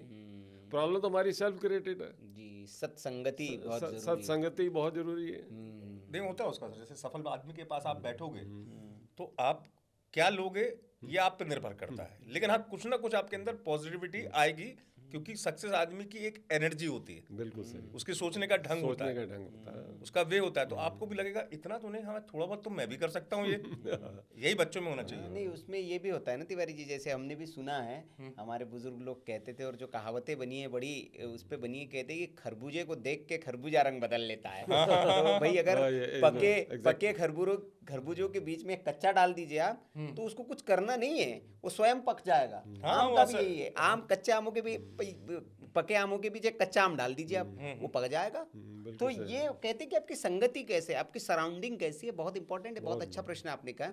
लेकिन एक इस पर मेरा सहगल जी प्रश्न आता है, जो पेरेंट्स को बहुत, मुझे लगता है कि इसको आपको ज़रूर उनको एड्रेस करना चाहिए। काउंसलिंग को लोग ना थोड़ा सा अलग दृष्टि से देखते हैं, वो कहते कि यार अगर बच्चे में कोई, जैसे आपने कहा कि अगर उस स्टेज में पहुंच गया तो उसके लिए ख़तरनाक, उससे पहले उसकी काउंसलिंग हो जानी चाहिए। लेकिन माँ बाप को लगता है या बाकी लोगों को लगता है, या जैसे कोई भी जो मतलब मैच्योर आदमी भी है वो भी काउंसलिंग से डरता है। वो कहता है कि यार अगर मैं चला गया तो लोग मेरे ऊपर ठप्पा लगा देंगे कि यार ये तो मेंटल स्टेज में चला गया है, या तो पागल हो गया है या इसका कुछ हिल गया है स्क्रू। तो वो समाज की नज़र से उस काउंसलिंग को बड़ा डर के नज़र से देखता है। इन लोगों को आप क्या कहना चाहेंगे, क्या देखो, एड्रेस करना है? आपको मैं पहले भी बता के हटा हूँ जी कि ये काउंसलिंग कोई इलाज नहीं है, जी कोई मेडिसिन नहीं है, कोई डॉक्टर नहीं है। जी तो ये जब हम सिर्फ समझने और समझाने की प्रक्रिया को हम काउंसलिंग कहते हैं। जी। अब ये हमें बच्चों को डिप्रेशन में जाने से रोकना है। हाँ। सबसे बड़ी बात है जो बच्चे हमारे डिप्रेशन में चले जाते हैं। तो डिप्रेशन का आज मैं आपको एक ऐसा सोल्यूशन दूंगा। जी बिल्कुल। तो मैं कहता हूँ ये, क्योंकि मेन जो देखो 70-80% जो लॉट है वो डिप्रेशन से जूझ रहा है। ये बहुत ज़्यादा और ये जो बात मैंने करी है वो जब एक्सट्रीम डिप्रेशन होती है तभी बच्चा सुसाइड करता है। तो देखो मैंने एक 4 साल से बच्चा एक डिप्रेशन में था, वो मेडिसिन्स भी ले रहा था और बहुत ज़्यादा पजल भी था। तो मैंने उस बच्चे को, आप मानेंगे नहीं, सिर्फ 5 सेशन में उसको बिल्कुल बिल्कुल ठीक कर दिया। और बिल्कुल स्मार्ट है बच्चा, और आजकल बिल्कुल मैं कहता हूँ बिल्कुल वेल बिहेव कर रहा है। क्या बात है। तो देखो हम क्या है कि डिप्रेशन में, देखो मैं हेल्थ काउंसलर भी है जैसे आपने शुरू से बताया। तो आप जरा मेरे को बताना है, आपसे मैं सवाल पूछने जा रहा हूँ। कभी ना कभी तो देखो इंसान को टेंशन होती है, तो कभी भी आपको टेंशन होती होगी तो आपका पेट खराब हो जाता है। हाँ बिल्कुल होता है, पेट से संबंध है। होता कि नहीं होता? तनाव का पेट से संबंध तो है। मैं सबसे पहले, अब पेट का कनेक्शन किससे है? गट से। अब ये हम लोगों को पता है हमारा एक ब्रेन है। मैं कहता हूँ आपके 2 ब्रेन है। माइंड और गट जो आपस में कनेक्टेड है, मैगस नर्व्स होती है। और गट में 90% सेरोटोनिन होता है, एक हैप्पी हार्मोन होता है, जो गुड हार्मोन्स होता है, अच्छा हार्मोन्स होता है, वो गट में बनता है। अच्छा जी। हाँ। तो वो अगर हमारा जैसे माइंड, आप मैंने कहा मैगा नर्व लगी है, तो ये मैं पहले उसके गट का इलाज करता हूँ। क्योंकि जो मैं अगला वीडियो अपना शूट करने जा रहा हूँ जी, इसी चीज़ पे शूट करने जा रहा हूँ। हाँ कि ये उसमें देखो वो नहीं कि मैं उसको दवाई बताने जा रहा जी हूँ, जी जी जी क्योंकि तो हम डेयरी से हैं तो हमें सब चीज़ों का, इन चीज़ों का भी थोड़ी सी नॉलेज है। जी जी। तो देखो 2 चीज़ें होती हैं, एक होता है प्रोबायोटिक। हमारी गट में ट्रिलियंस ऑफ बैक्टीरिया हैं, 1-2 नहीं 100 ट्रिलियंस। उसमें गुड बैक्टीरियाज भी हैं, बैड बैक्टीरियाज भी हैं। अब इनको गुड बैक्टीरियाज की परसेंटेज को बढ़ाना है हमें, उसके लिए प्रोबायोटिक है, एक प्रीबायोटिक है। अब प्रोबायोटिक में बारे में लोगों को तो काफ़ी पता है, हाँ, बिल्कुल। पर प्रीबायोटिक के बारे में लोगों को नहीं काफ़ी पता कम है। लोगों को पता है। हाँ। तो मैं आपको थोड़े से आसान शब्दों में समझाऊंगा। जी, जी। Prebiotic is a food for the probiotic. Okay. तो प्रीबायोटिक एक किस्म का इंसॉल्युबल फाइबर होता है, जो वो उसका प्रोबायोटिक बैक्टीरियाज का भोजन होता है। अच्छा। तो अगर हमने गुड बैक्टीरियाज को बढ़ाना है तो प्रोबायोटिक और प्रीबायोटिक की, देखो जब आप प्रॉपर फाइबर लेंगे और प्रॉपर आपके, देखो जो प्रोबायोटिक होता है आपको पता है, ये कर्ड वगैरह जितने भी फर्मेंटेड मिल्क प्रोडक्ट्स होते हैं इसमें वो, उनको हम प्रोबायोटिक कहते हैं। तो प्रीबायोटिक्स में ये फाइबर्स टाइप की चीज़ें आती हैं। देखो वेजिटेबल्स में आप ये ऑनियन, मैं देखो बहुत लंबी लिस्ट है, आप गूगल देवता से पूछ लेंगे वो बता देगा आपको। तो उसमें देखो ऑनियन एंड गार्लिक, ये काफ़ी अच्छा है, इसमें फाइबर है, ये उसमें होता है। सीड्स में ये फ्लैक्स सीड है, ये पम्पकिन सीड है, और इसमें फ्रूट्स में बनाना बहुत अच्छा प्रीबायोटिक है, एप्पल बहुत अच्छा प्रीबायोटिक है। तो ये छोटी छोटी चीज़ें हैं। ये अब ये फाइबर की शेप देखो, अब आदमी अब हेल्थ पे बड़ा लंबा सब्जेक्ट है, इस पर कभी हम फिर बात करेंगे। तो देखो पानी और फाइबर ये हमारे गट को क्लियर कर। अब गट क्या है हमारा? छोटा ये स्टोमक है हमारा, और ये इंटेस्टाइन, स्मॉल इंटेस्टाइन है, लार्ज इंटेस्टाइन है। अब किसको पता है? ये बच्चों को थोड़ी पता है। ये जो स्मॉल इंटेस्टाइन है 20 फुट का है हमारे अंदर, और वो 5-6 फुट का वो है। तो इतनी लंबी जो हमारे अंदर कम्प्लेक्स स्ट्रक्चर है, अब जब हम खाएंगे उसको साफ नहीं करेंगे, साफ कैसे होगा? वो हम बर्तन कैसे साफ करते हैं? जोने से करते हैं ना। जोना क्या होता है? फाइबर होता है। बिल्कुल बिल्कुल। तो प्रॉपर जो रिक्वायरमेंट है 20-25 ग्राम पर डे की फाइबर की रिक्वायरमेंट है, वो उसको पूरी करेंगे और प्रॉपर पानी पिएंगे तो अपने आप वो साफ रहेगा। तो मैं इन तरीके से पहले उसके गट पे काम करता हूँ। तो जब उसका देखो गट उसका ठीक हो जाता है तो 70% मेरा काम हो जाता है। वो आदमी जो सवेरे सवेरे अच्छी तरह फ्रेश हो जाए तो आपको ऑटोमेटिकली मूड बड़ा अच्छा हो जाता है, हल्का लगता है शरीर, हल्का हल्का लगता तो उसका एक अलग है। अच्छा अच्छा। है। अब आते हैं दूसरे चीज़ पे। जी। अब देखो, अब ये पेरेंट्स भी कर सकते हैं, पर वो पेरेंट्स की बात बच्चे थोड़ा सा कम मानते हैं, इसलिए वो काउंसलर के पास लेके आते हैं। तो आपके दिमाग में 3 तरह की चीज़ें हैं। एक तो वो थॉट है जिसका सोल्यूशन है, वो भी घूमती है आप, और एक थॉट है जिसका सोल्यूशन नहीं है, तीसरी नॉलेज है, और कोई चौथी चीज़ है सुनील जी बताए? मेरे हिसाब से तो नहीं। तो अब मैं उनको बच्चों को कहता हूँ कि मैं अपने सामने एक्सपेरिमेंट कराता हूँ पहले 2-3 बारी। एक सफ़ेद प्लेन पेपर उनके सामने रख देता हूँ और पेन देता हूँ उनको। मैंने कहा आप पहले सबसे पहले वो थॉट लिखो जिसका सोल्यूशन है, जो तुम्हारे दिमाग में वो घूम रही है, जो तुम्हें डिस्टर्ब कर रही है। तो मैंने कहा इसको अपना लिखना शुरू करो, वो चाहे 1 है, 2 है, 3 है, 4 है, 5 है, जो भी है, जितनी भी है तो लिख दे। मैं कि लिखते वक्त उन्हें उस थॉट के अंदर जाना है साथ साथ, क्योंकि उसका सोल्यूशन है, उसका सोल्यूशन भी सोचते जाना। तो एक नंबर किसी ने 1 लिख दी, किसी ने 2 लिख दी जो उनको डिस्टर्ब कर रही होती। मैं कहा अब इसके सोल्यूशन लिख। एक ऑप्शन है 1 लिख, 2 है, 3 लिख, जितनी ऑप्शन है लिख, पर इन 3 ऑप्शन में जब से बेस्ट ऑप्शन है उसको सिलेक्ट कर, उस पर काम करना शुरू कर दें। तो धीरे धीरे जब आप सोल्यूशन पे काम करेंगे वो थॉट्स तो निकल गई।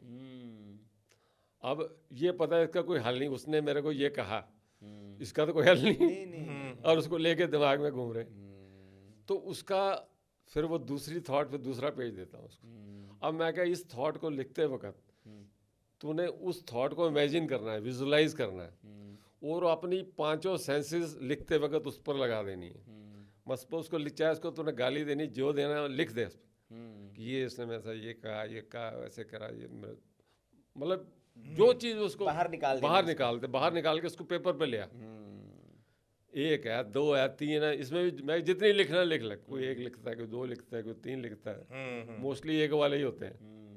क्या लिखते हैं ज़्यादातर क्या वो मैं उसने ये कहा, वो उसमें बच्चे नालायक है, कुछ नहीं कर सकता ज़िंदगी में, वो मतलब वो बिल्कुल, जब हम ही बर्बाद करते हैं बच्चों को, एक थॉट प्रोसेस कोई गंदा डाल देते हैं उनके, भाई तू कर ही नहीं सकता।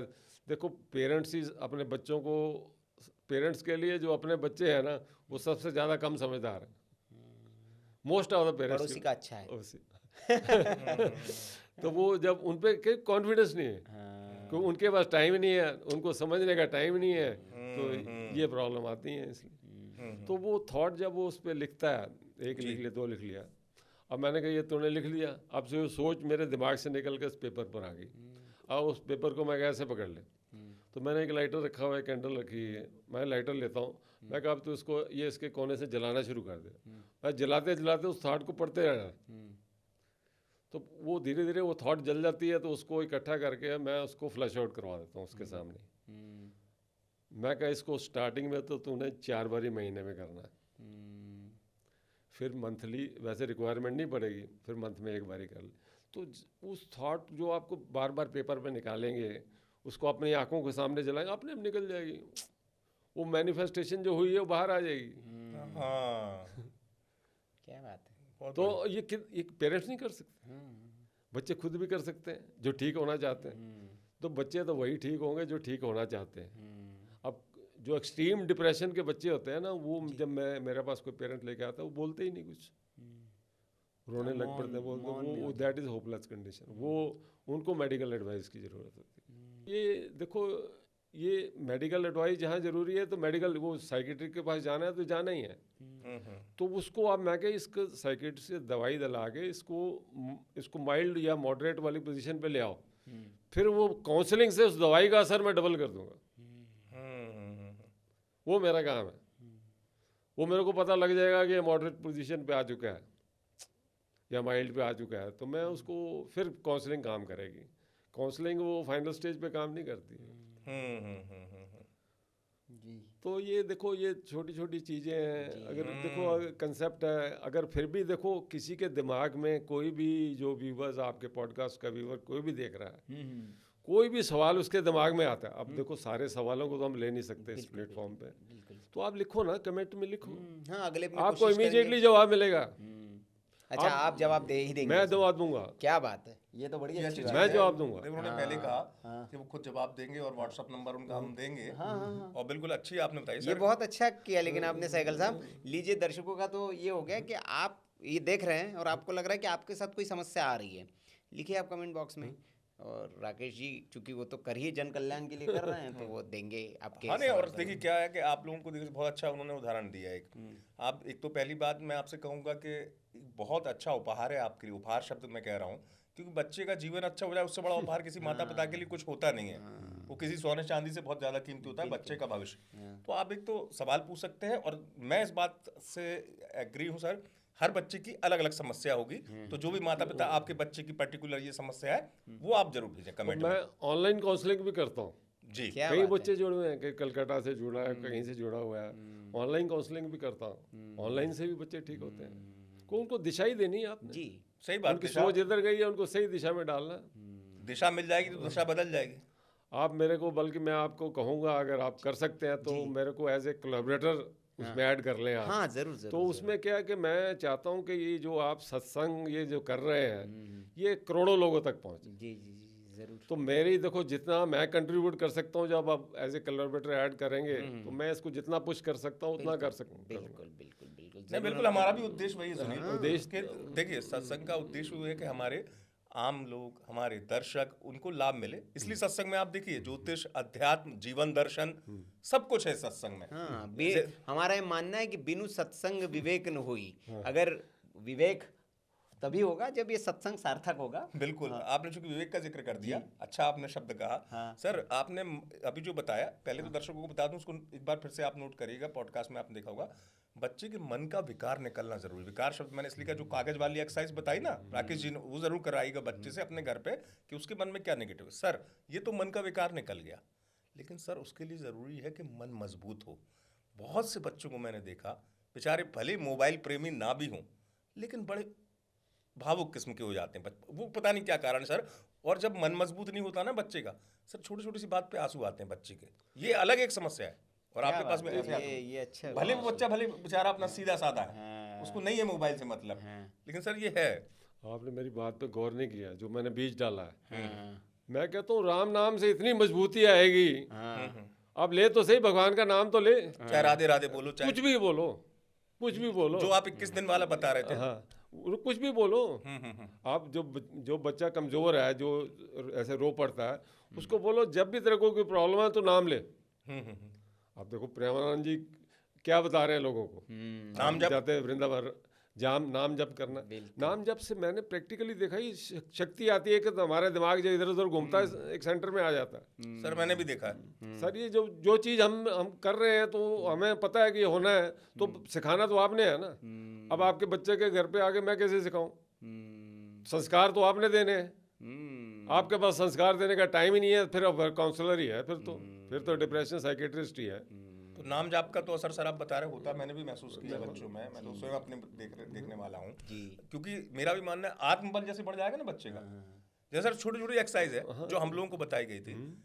आप सर इतने बड़े अनुभवी हैं, जैसे मतलब छोटी छोटी चीजें बच्चों से करवाना चाहिए।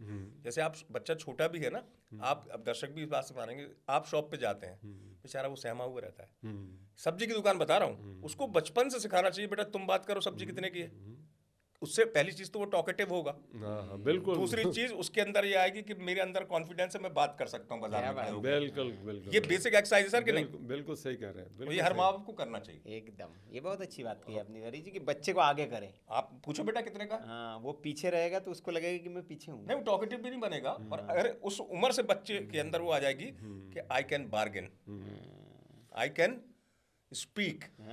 बिल्कुल सही बात है। नहीं बिल्कुल मैं करता हूँ जी। मेरा वो ग्रैंडसन है, वो 11 साल का होगा जी। तो हमने कोई चीज़ परचेज करने जाती है, तो उसके जो मेरा बेटा है उसको आगे करता है, बेटे कौन सा इसमें कलर लेना है बताओ, आप सेलेक्ट करो। क्या बात है। तो वो क्या, एक तो देखो बच्चे की सोच माँ बाप की सोच से मिलनी शुरू हो जाती है। सर इसलिए मैंने कहा दायरा बढ़ता है, और दायरा बढ़ता है और कॉन्फिडेंस सबसे बड़ी और वो कॉन्फिडेंस, गैप कम होता है। गैप कम होता है। तो यही चीजें हैं। तो सर ये एक्सरसाइज बताइए, करवाना चाहिए दर्शकों को? बिल्कुल करवानी चाहिए, क्यों नहीं करवानी चाहिए। जी। बच्चों को जब आगे नहीं बढ़ाएंगे, आप कोई शर्ट नहीं, ये लेने छोटी-छोटी चीजें आज होती हैं। अपने भी शर्ट लेने जा रहे हैं, आप बोलो बेटा कौन सी पसंद करें, कौन सी अच्छी लगती है, आप 2 बार इसके कहने से ले लो ना आप। जब आप पहनेंगे आपको अगर नहीं अच्छी लगी, वो अपने आप कहेगा पापा नहीं अच्छी लग रही, तो नेक्स्ट टाइम वो आपको ठीक लगेगा। ये छोटी छोटी सी चीजें हैं। छोटी छोटी सी नहीं, चीजें अच्छी हैं, बात है। तो मुझे मतलब राकेश जी इसी समझ में आया, क्योंकि देखिए कई बार आपने बहुत अच्छा कहा कि पेरेंटिंग पर प्रश्न आ जाता है। पेरेंट्स, हम सीखने तो जाते हैं, हम काउंसलर के पास जाते हैं, लेकिन बीज हम डाल रहे हैं, हम भूल जाते हैं।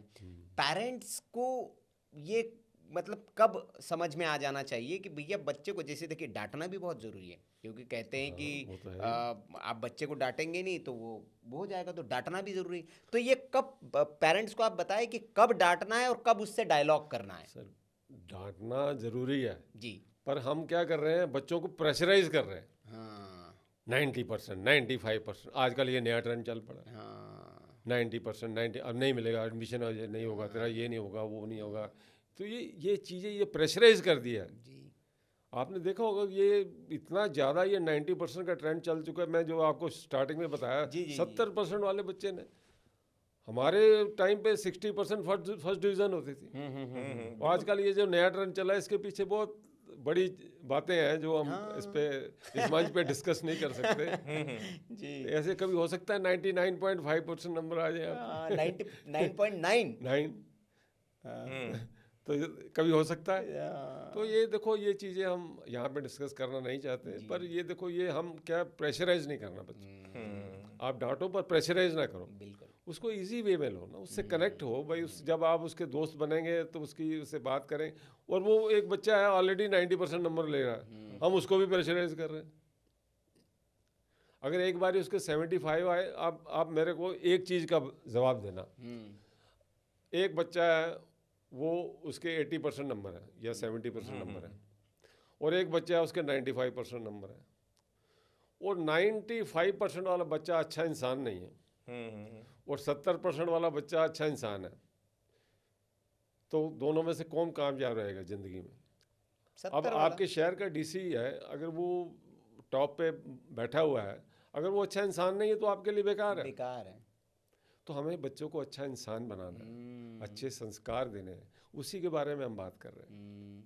और दूसरा एक अच्छी बात कही आपने सहगल साहब कि ये भी कहते कि कामयाबी का और पढ़ाई का बहुत कुछ ज़्यादा बहुत लेना देना नहीं है। कुछ लेना देना आप देखिए जो टॉप मोस्ट कामयाब इंसान को आप निकाल के देखेंगे तो पता चलेगा कोई 10वीं पढ़ा है, कोई 12वीं पढ़ा है। क्योंकि उसकी एक वजह है सुनील। एक रितेश जो है, ओयो के जो फाउंडर है रितेश, वो अपनी कहानी खुद बताते कि भाई वो पढ़ाई नहीं की उन्होंने बहुत ज्यादा, फिर बाद में पढ़ाई की उन्होंने कामयाब होने का। आपने बिल्कुल सही कहा। वही मैं राकेश जी से पूछना चाह रहा था कि इस युग में, इस दौर में एक समस्या है सुनील।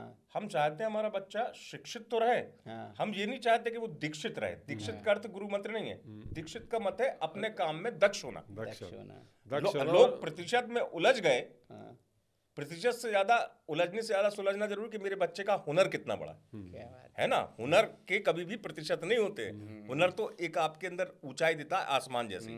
उसी पे आएंगे हम। जी जी अब उसको प्रिवेंटिव में बिल्कुल बताइए आप। अब ये जो समस्या हो गई, कई लोग तो भाई हमने बता दिया कि मॉरल वैल्यूज, आपने अभी तक के जो पॉडकास्ट का सार है तिवारी जी, मॉरल वैल्यूज बच्चे के अंदर हमें डालनी है। मतलब भाई डिप्रेशन से बचाव छोटी चीजों से, उसको छोटी छोटी चीज़ों से हमने समझा। अब कोई शिकार हो गया सहगल साहब, वो आ गया है कोई नहीं, हमने अभी इसको रोकना है, ये हो ही ना जी।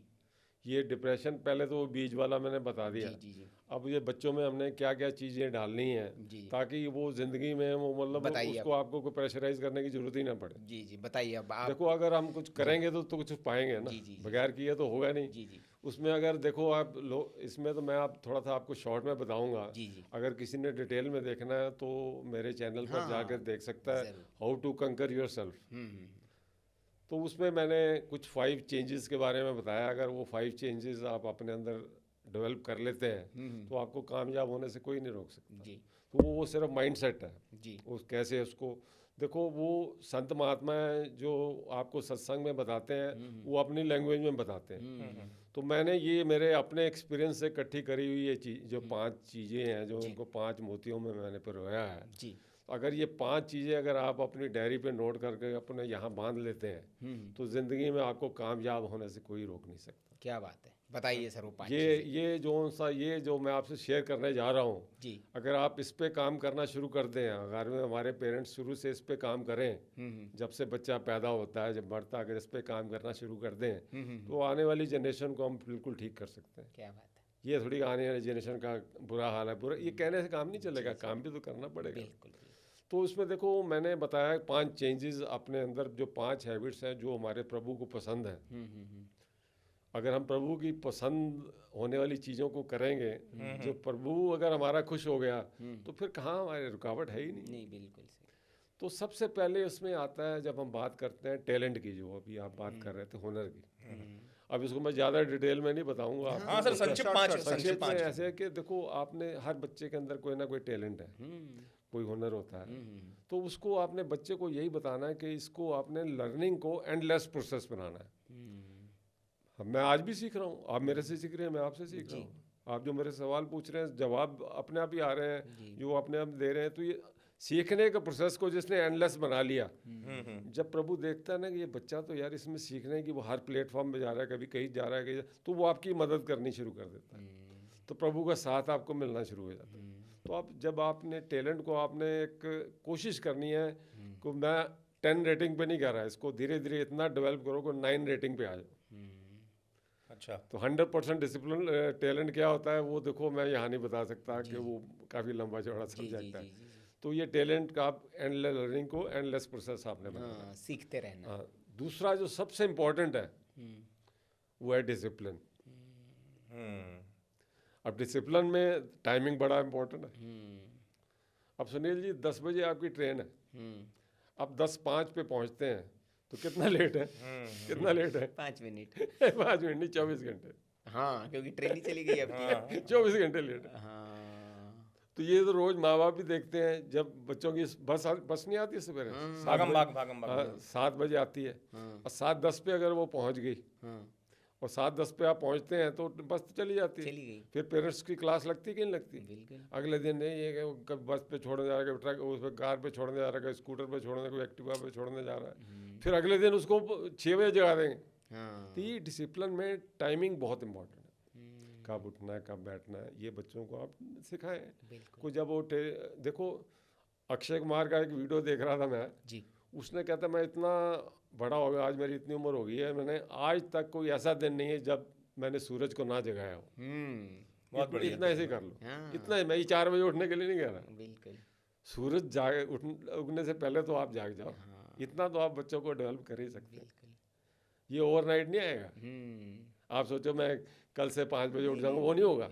अगर आप 9 बजे उठ रहे हैं तो 5 बजे तक आने के लिए 1 महीना लगेगा। 1 महीना लगेगा। तो 9 से 8:30 करो, धीरे धीरे इस प्रोसेस को धीरे धीरे लाएं, तब तो वो होगा। अगर वो 5 दिन के लिए कर रहे हैं फिर तो अलार्म लगा दो, फिर तो कुछ नहीं होगा। तो डिसिप्लिन देखो बहुत बड़ा सब्जेक्ट है, मैं इस पर 10 घंटे के लिए बोल सकता हूँ। तो इसको मैं यही, तो जो तीसरा पॉइंट आता है, टैलेंट हो गया, डिसिप्लिन हो गया, इन सबको आपने रेटिंग 9 पे ले जाना है। इस पर इतना काम करना है आप, ताकि देखो डिसिप्लिन एक मैंने आपको बताना भूल गया, ड्रेस से बहुत आता है। आप अच्छे कपड़े पहन लें, जूते आपके पॉलिश हो, बाल आपके सही तो अपने आप ही डिसिप्लिन हो जाए। हम जब ये आर्मी वालों की फैमिलीज में जाते हैं, उनकी फैमिलीज में एक ही कर्नल होता है, उनकी फैमिली कितनी डिसिप्लिन होती है। आर्मी तो सबको कर देते हैं लाइन से, तो वो थोड़ा सा तो आपको भी करना पड़ेगा ना। जी, बच्चा अच्छी ड्रेस पहन के रखेगा, टाइमिंग आप उसके तो अपने डिसिप्लिन में ऑटोमेटिकली आता जाएगा, आपको बताने की जरूरत ही नहीं पड़ेगी। अब ज़्यादा भी उसको कानूनी करेंगे, इतने बजे उठना, इतने जो वो नहीं करेगा, वो अपने आप वो करेगा। जब ये 2-3 चीज़ों पे आप काम कर लेंगे ना, तो ऐसी ऐसी एग्जांपल देंगे और उसकी ड्रेस को इम्प्रूव कर देंगे, तो अपने आप ही वो चीज़ें सीख हो जाएंगी। वो आपसे सीखेगा ना, आप जो करोगे वही करेगा। बिल्कुल। गलती आपकी है तो ब्लेम हम बच्चों को करते हैं। बिल्कुल बिल्कुल। अब तीसरा आता है जो सबसे उससे भी इम्पोर्टेंट पॉइंट है, कमिटमेंट। टैलेंट हो गया, डिसिप्लिन, अब कमिटमेंट पे आते हैं। अब कमिटमेंट क्या है कि हम कभी भी भगवान से करें, पेरेंट्स से करें, टीचर से करें, अगर आप किसी को कहते हैं मैं कल भाई इतने बजे तक ये काम कर दूंगा, तो आपने आपकी कोशिश वो टाइम कमिटमेंट तभी करो अगर आप कर सकते हैं। अगर आप नहीं कर सकते, देखो आपसे कई बार होता है, आपने किसी के पैसे देने, आपने 4 लाख रुपए किसी को उधार देना है, आपने उसको कहा मैं 10 तारीख को तेरे को 12 बजे दे दूंगा, तो आपको लगता है कि मैं अरेंज नहीं कर सकता, तो उसको 9 तारीख को फ़ोन कर दो, मैं 10 को नहीं, मैं तेरे को 11 को शाम को 5 बजे दूंगा, वो कुछ नहीं कहेगा क्योंकि उसका काम डिस्टर्ब नहीं हुआ, आपके कमिटमेंट को कुछ नहीं हुआ। आप एडवांस में बता दें, पेरेंट्स से बता दो कि भाई मेरे से ये काम नहीं हो रहा, मैं इसको कल नहीं परसों तक कर लूँगा। तो वो जो भी कमिटेड है, यू शुड बी 100% कमिटेड। तो भगवान किसी से भी आप कमिटमेंट करते हैं वो सोच के करनी है, अगर आप पूरी कर सकते हैं तभी करें। क्या बात है। देखो ये धीरे धीरे आप इन चीज़ों को विजुलाइज कर रहे हैं, टैलेंट को बढ़ा रहे हैं, डिसिप्लिन में आ गए हैं, आप पूरे कमिटेड हैं। और चौथा जो सबसे बेड़ा करने वाला आज की दुनिया का, ईगो, वो तो बड़ी चीज़ है। अहंकार। किस चीज़ का? मेरे पास कार है, मेरे पास, मैं सिर्फ इतना ही, अब मेरे पास भी सब कुछ है। अब मैं जिस घर में रहता हूँ उसमें मैं किराएदार बन के रहता हूँ, और जो कार है मैं उसका ड्राइवर बन के चलाता हूँ। दिया तो उसने है ना, अपनी सोच को बदलना है ना। सोच को मैंने डाइवर्ट कर दिया, मेरा है ही नहीं, ये पैसे मेरे है ही नहीं, आते ही मैंने आपको कहा ये मेरे है ही नहीं, कम हो रहे हैं उसके हो रहे हैं। नहीं, बिल्कुल सही सर ने कहा। मैं कहता हूँ आपने बहुत बड़ी अचीवमेंट कर ली। मैं कई बार ये मेरे को अब इस लेवल पे मैंने काम किया, लोग कहते हैं यार कमाल का बंदा तुमने क्या कर दिया। मैंने कहा किया, मेरा हाथ ही ऊपर जाता है, करने वाला वो है, मैं तो करने वाला हूँ। तो जब आपने जिसने क्रेडिट जिसको देना चाहिए उसको आप दे रहे हैं, क्रेडिट आपका थोड़ी, क्रेडिट तो उसका है, तो अब उसको आप डाइवर्ट कर रहे हैं, तो ईगो कहाँ रहेगी आप। इसमें मैंने एक प्रेमानंद जी के उसमें एक बात को भी कोट किया है। उनके पास कोई एक बेटी गई तो उसने कहा कि स्वामी जी के मेरे पास जरा मेरे अंदर जरा भी घमंड नहीं है, लोग फिर भी मेरे को घमंडी कहते हैं। कहते बेटे यही सबसे बड़ा घमंड है। ये मैंने आपको एक्सट्रीम में समझा ये एक्सट्रीम है। क्या बात है, मेरे अंदर जरा घमंड नहीं, यही तो घमंड है। क्या बात है। फिर ही लोग मेरे को घमंडी कहते हैं। तो देखो जब हम ये रीलें देखनी तो इस टाइप की देखो ना, जहाँ से आपको देखो हम पढ़ते रहते हैं, गीता पढ़ ली, ये पढ़ ली, अगर उसमें से हमने चीज़ों को अडॉप्ट अपनी लाइफ में नहीं किया तो पढ़ने का बेकार है। किताब है फिर वो, किताब भी नहीं है, कुछ भी नहीं है, बल्कि अपने माइंड को डिस्ट्रैक्ट कर रहे हैं। तो अब टैलेंट, डिसिप्लिन, कमिटमेंट और ईगो, और चारों में आप ये 90% पे आ चुके हैं। अपनी चीज़ों को इतना आपने, मैं 100% नहीं कह रहा, 100% पड़ता ही आपको कपड़े बदलने पड़ेंगे, वो तो फिर आप दूसरी दुनिया से कनेक्ट हो जाएंगे। तो अब जो सबसे मुश्किल काम है, जो लोगों से नहीं होता, जो हमें ये एंग्जाइटी, डिप्रेशन और स्ट्रेस में ले जा रहा है, वो है फॉरगिवनेस। क्या बात, माफ़ करने की शक्ति। वाह। रामलाल, श्यामलाल, कहाँ कहाँ बिठाया हुआ है। जब लोग आते हैं कहाँ कहाँ बिठाया होता है। मैं कहता हूँ इसको मैं एक शेर में बताने की कोशिश करूँगा। यारो मैंने अपनी ज़िंदगी को कुछ इस तरह आसान कर लिया, किसी से माफ़ी मांग ली, किसी को माफ़ कर दिया। क्या बात, क्या बात, वाह वाह वाह। तो मैं कहता हूँ अपने लिए उसको अपने दिमाग से निकाल दो, उसको भगवान की अदालत में भेज दो, वो देखेगा। अगर तुम करोगे तो भगवान का काम तुम करोगे, तू ही कर ले भाई, तू ही ले से बदला ले ले, जो तूने रिवेंज लेना ले ले। अब उसको अदालत में भेजो तो सही, उसकी वो टांग देगा। अपने दिमाग से निकाल दो, जिस दिन निकल जाएगा वो फिर टांग देगा। अब करके तो देखो, मैंने करके देखा हुआ है। अब रामायण का बड़ा अच्छा एग्जाम्पल है इसमें। अब वो विभीषण जब वो समझाने जाता है रावण को, भाई ये ऐसे ऐसे मत कर, सीता माता को वापस दे, तो वो उसके मारता है ना, छाती में लात मारता है, तो उसका मुकुट वहां गिरता है। वो क्या कहता है, राम तेरा भला करे। उसको राज मिलता है, उसको मृत्यु मिलती है। तो देख लो, आपने फॉरगिव करना है तो राजा बनना है तो फॉरगिवनेस कर लो, नहीं करना तो आप ये, अब मैंने कम से कम ये 10,000 लोगों से सवाल पूछ चुका हूँ। इन 5 चीज़ों को करने के लिए ठीक है, पॉजिटिव एटीट्यूड होना बहुत ज़रूरी है। इन 5 चीज़ों को छोड़कर आपके दिमाग में कोई ऐसी चीज़ आती है जो मैंने छोड़ दी है इसमें। अब थोड़ा सा मैं आपको पास करता हूँ। Talent, discipline, commitment, ego and forgiveness.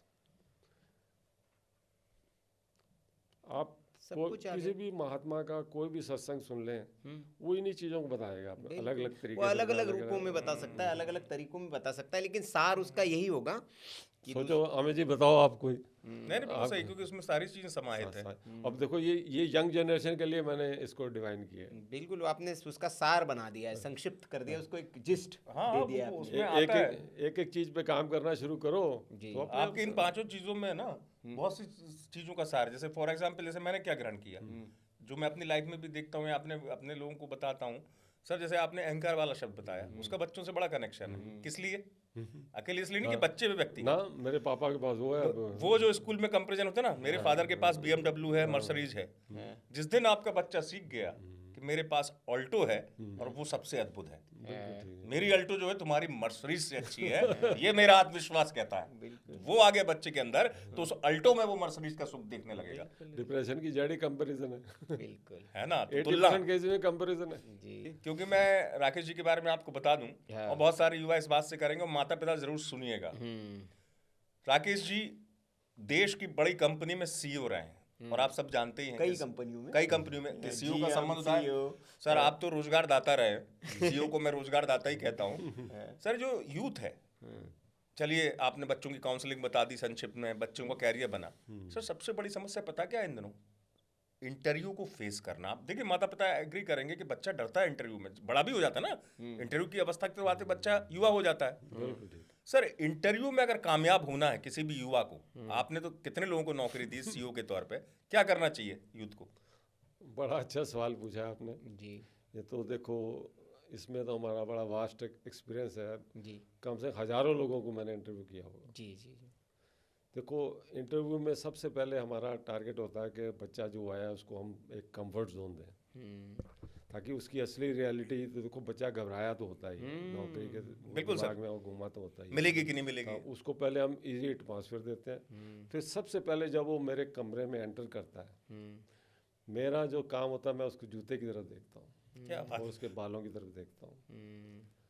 अगर उस बच्चे के जूते चमक रहे हैं और बाल उसने बिल्कुल प्रॉपरली उसको कॉम्ब किया हुआ है, ड्रेस तो देखो आदमी कोई भी पहनी हो, और जो बच्चा अपने जूते पे और अपनी ड्रेस सेंस पे जिसका दिमाग जा रहा है, बहुत ध्यान रख रहा है, तो वो हमारी फैक्ट्री के लिए परफेक्ट है।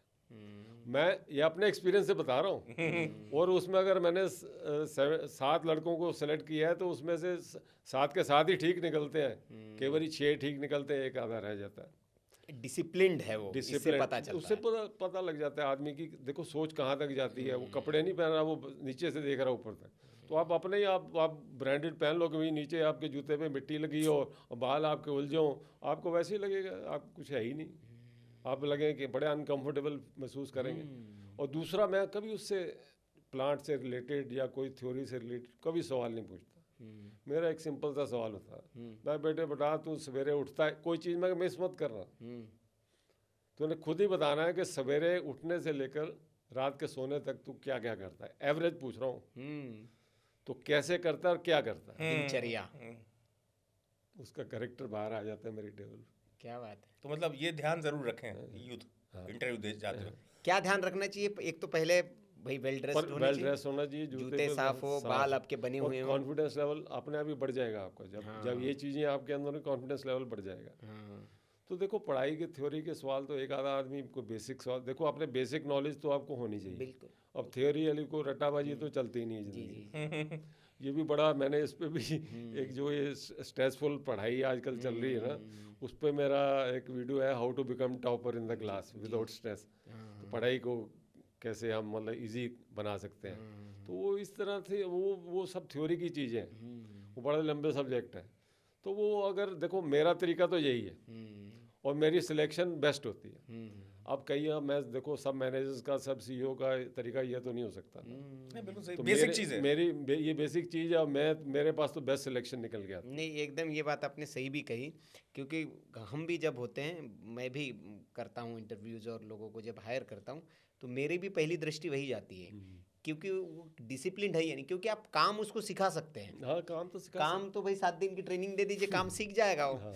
लेकिन वो डिसिप्लिन उसको नहीं सिखा सकते आप, सही कि बात। उसके अंदर बिहेवियर नहीं सिखा सकते आप, उसका बिहेवियर क्या होना चाहिए, कि कैसे आप ग्रीड करें लोगों को, कैसे आप आते ही सबको ग्रीट करना है, जाते वक्त सबको विदाई लेते वक्त ग्रीट करना है, ये आप उसमें चीज़ें डाल नहीं सकते हैं, लेकिन ये उससे पता चल जाता है कि हाँ ये भाई देखो धार्मिक ये देखो इस पे भी एक वीडियो है, देखो मैंने हर चीज़ को मैंने कवर किया है। जी अब वो मैंने इसको एक लाइन में एक्सप्लेन किया है, वीडियो में थोड़ा टाइम लिया है। जी। वो आपने देखा होगा लोग कहते हैं मैं बड़ा स्पिरिचुअल हूँ, मैं बड़ा धार्मिक हूँ, हाँ मैं बहुत स्पिरिचुअल हूँ। तो वो देखो अगर वो चीज़ें आपके बिहेवियर में नहीं है हाँ, तो ना आप स्पिरिचुअल हो ना धार्मिक हो। क्या बात है।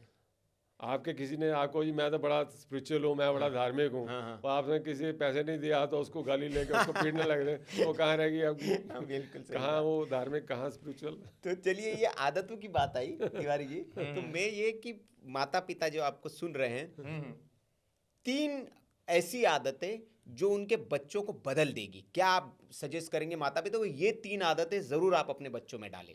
देखो अब उसको थोड़ा सा रिवाइंड कर देते हैं जी, हम। पहला देखो, तो हो गया पहला राम राम, तो राम राम बच्चों ग्रीट को कराना ये 21 दिन के लिए आप करो, फिर ये हैबिट बन जाएगी। जी। हैबिट इसको परमानेंट 365 दिन के लिए बनाना है। जी जी बच्चों को आपने 21 दिन के लिए बताना है, ठीक है, ताकि 21 दिन में दिमाग में सिग्नल चला जाता है। ठीक तो वो भगवान का जब पहले बीज पड़ जाएगा तो आधा काम तो आपका पहले ही हो जाएगा। ठीक, फिर देखो जो अनवांटेड थॉट्स हैं, ये जो सी बाकी जो देखो ये जो सी 5 चीज़ें मैंने बताई हैं आपको, जी। ये वही चीज़ें हैं जो आपने मेरे से सवाल किया है। बच्चे को आप डिसिप्लिन में रखोगे, कमिटेड बनाओगे, अहंकार उसमें आने नहीं दोगे, कंपैरिजन उसमें पैदा नहीं होने दोगे, तो अपने आप सारी चीज़ें क्या ठीक बात होती है। हैं। मतलब आपने ये कहा कि बच्चों को सिखाए कि जो मम्मी पापा जो शूज पॉलिश करके देते हैं बंद कर दे, खुद करने बच्चों को लगाए कि अपना शूज पॉलिश खुद करो, अपने वही कपड़े खुद प्रेस करो, और आप नहीं, जैसे मैंने उदाहरण दिया था हाँ। कि उसको मौका दीजिए बात करने का, दुकान पे बिल्कुल दीजिए सामने वही चीज़ है। सारी चीज़ें हमारे इस पॉडकास्ट के अंदर है, हाँ समझने वाले समझ सकते हैं। बिल्कुल बहुत इसलिए मैंने कहा है कि इसको जब आप फ्री हो तब देखना। अगर आप वाकई अपने बच्चों के भविष्य के बारे में चिंतित हैं और ड्रामा करते हैं, फिर कुछ नहीं हो सकता। फिर तो जो चल रहा है चल ही रहा है, चल ही रहा है। नुकसान आप ही का होगा। तो आजकल आप देख ही रहे हैं जो दुनिया में हो रहा है। मेरे हिसाब से, लेकिन सर आपने बता दी तमाम चीजें, क्योंकि अगर 2 चीजें आ गई, साहस और आत्मविश्वास, तो किसी भी कामयाबी को पाया जा सकता है। जो टिप्स आपने दी है वो बच्चों के अंदर हाँ, पैदा तो हम ही करेंगे। ये तरीके मैंने आपको बता सबसे बड़ी गलती क्या हो रही है पेरेंट्स से इस दौर में? सबसे बड़ी गलती अगर मैं आपसे पूछूं, एक मूल गलती जो पेरेंट्स करते हैं, कम्युनिकेशन गैप, संवाद नहीं है ही नहीं। वो भागा, उनको अपना ही नहीं है। वो खाना खा रहा है, मोबाइल पकड़ा हुआ, ये है वो, उसमें ये लग गई, ऐसे कर दे, वो ऐसे कर दे, कोई बिजनेस में वो कर ले, डील कर ले, हम अपने कामों में लगे हुए। तो बच्चे से तो वो बना नहीं रहे, हम उनको, मुझे नहीं लगता कि कनेक्ट नहीं अब वो दौर होगा सुनील, कि जब कोई माता पिता, मैं मानता हूँ कि ये अलग समय है कि कोई कहानी सुनाता होगा, नहीं तो एक वो दौर था आपके माता पिता दादा दादी आपको कहानी सुनाते थे, वो वही कहानी आपके जिंदगी में नैतिक शिक्षा हो जाती थी। लेकिन अब इसमें समस्या ये आ गई तिवारी जी की दादा दादी तो है ही नहीं, नहीं, संयुक्त परिवार खत्म हो गए। सबको अब दादा दादी यंग है या फिर जो कुछ मिल रहा है। मेरा बेटा है, उसकी एक बेटा है, एक बेटी है, तो बिटिया है, उसकी 2 बेटियां हैं। तो दादा दादी तो आजकल यंग है क्योंकि उनको पता है गलत क्या है, ठीक क्या है। उन्होंने तो अपने आप को ठीक कर लिया है, पर हमने बच्चों को समझाना है। जी तो भगवान ने यही देखो, ये हमें इसी काम में इसलिए लगाया है। देखो मेरा यही टारगेट है, आप लोग भी स्वस्थ रहें और मैं भी स्वस्थ रहूं। बिल्कुल। तो अंतिम पड़ाव में हम साइकिल जी, लेकिन मैं बता कितना सर आपने जो बताया, फिर मैं आऊंगा जो मूलभूत सबसे बड़ी समस्या है, ये तमाम चीजें करेंगे, मोबाइल देखना छूट जाएगा बच्चों का। मोबाइल, मैं कहता हूँ देखने की मनाही नहीं कह रहा हूँ, देखने की मनाही, अच्छी चीजें देखो ना। मोबाइल तो एक बिल्कुल, मैं कहता हूँ अगर आप उसके राइट डायरेक्शन में जाते हैं तो मोबाइल से फिर कुछ है ही नहीं है। दुनिया है उसके, दुनिया है, पूरी नॉलेज है, पूरे आप बुक की जरूरत ही नहीं है आपको। लेकिन गेम ना खेले उसमें, गेम नहीं, वो अपने आप ही वो है, जब वो ऐप डाउनलोड करेगा माता पिता को पता तो लगता ही है बच्चा क्या कर रहा है। देखो माँ बाप नजर पूरी रख रहे हैं अपने बच्चों पर, पर उस पर काम कैसे करना है, उनको डांट के करना है कि उनसे कनेक्ट होके करना है। आपने उसकी जड़ पे अटैक करना है, ये कर क्यों रहा है। बिल्कुल, जिस दिन आप जड़ पे करेंगे, रूट काज पे जब हम काम करते हैं तो बीमारी अपने आप ठीक हो जाती है। ठीक है। एक प्रश्न साइकिल जी, और जैसे युवा पीढ़ी जो है हमारी बड़ी कंफ्यूज रहती है, वो कहते हैं कि टारगेट तय करने की उम्र क्या होनी चाहिए, क्योंकि वही दिमाग में बोझ लेके चलेगा तो वैसे भी वो डिप्रेशन का शिकार हो सकता है।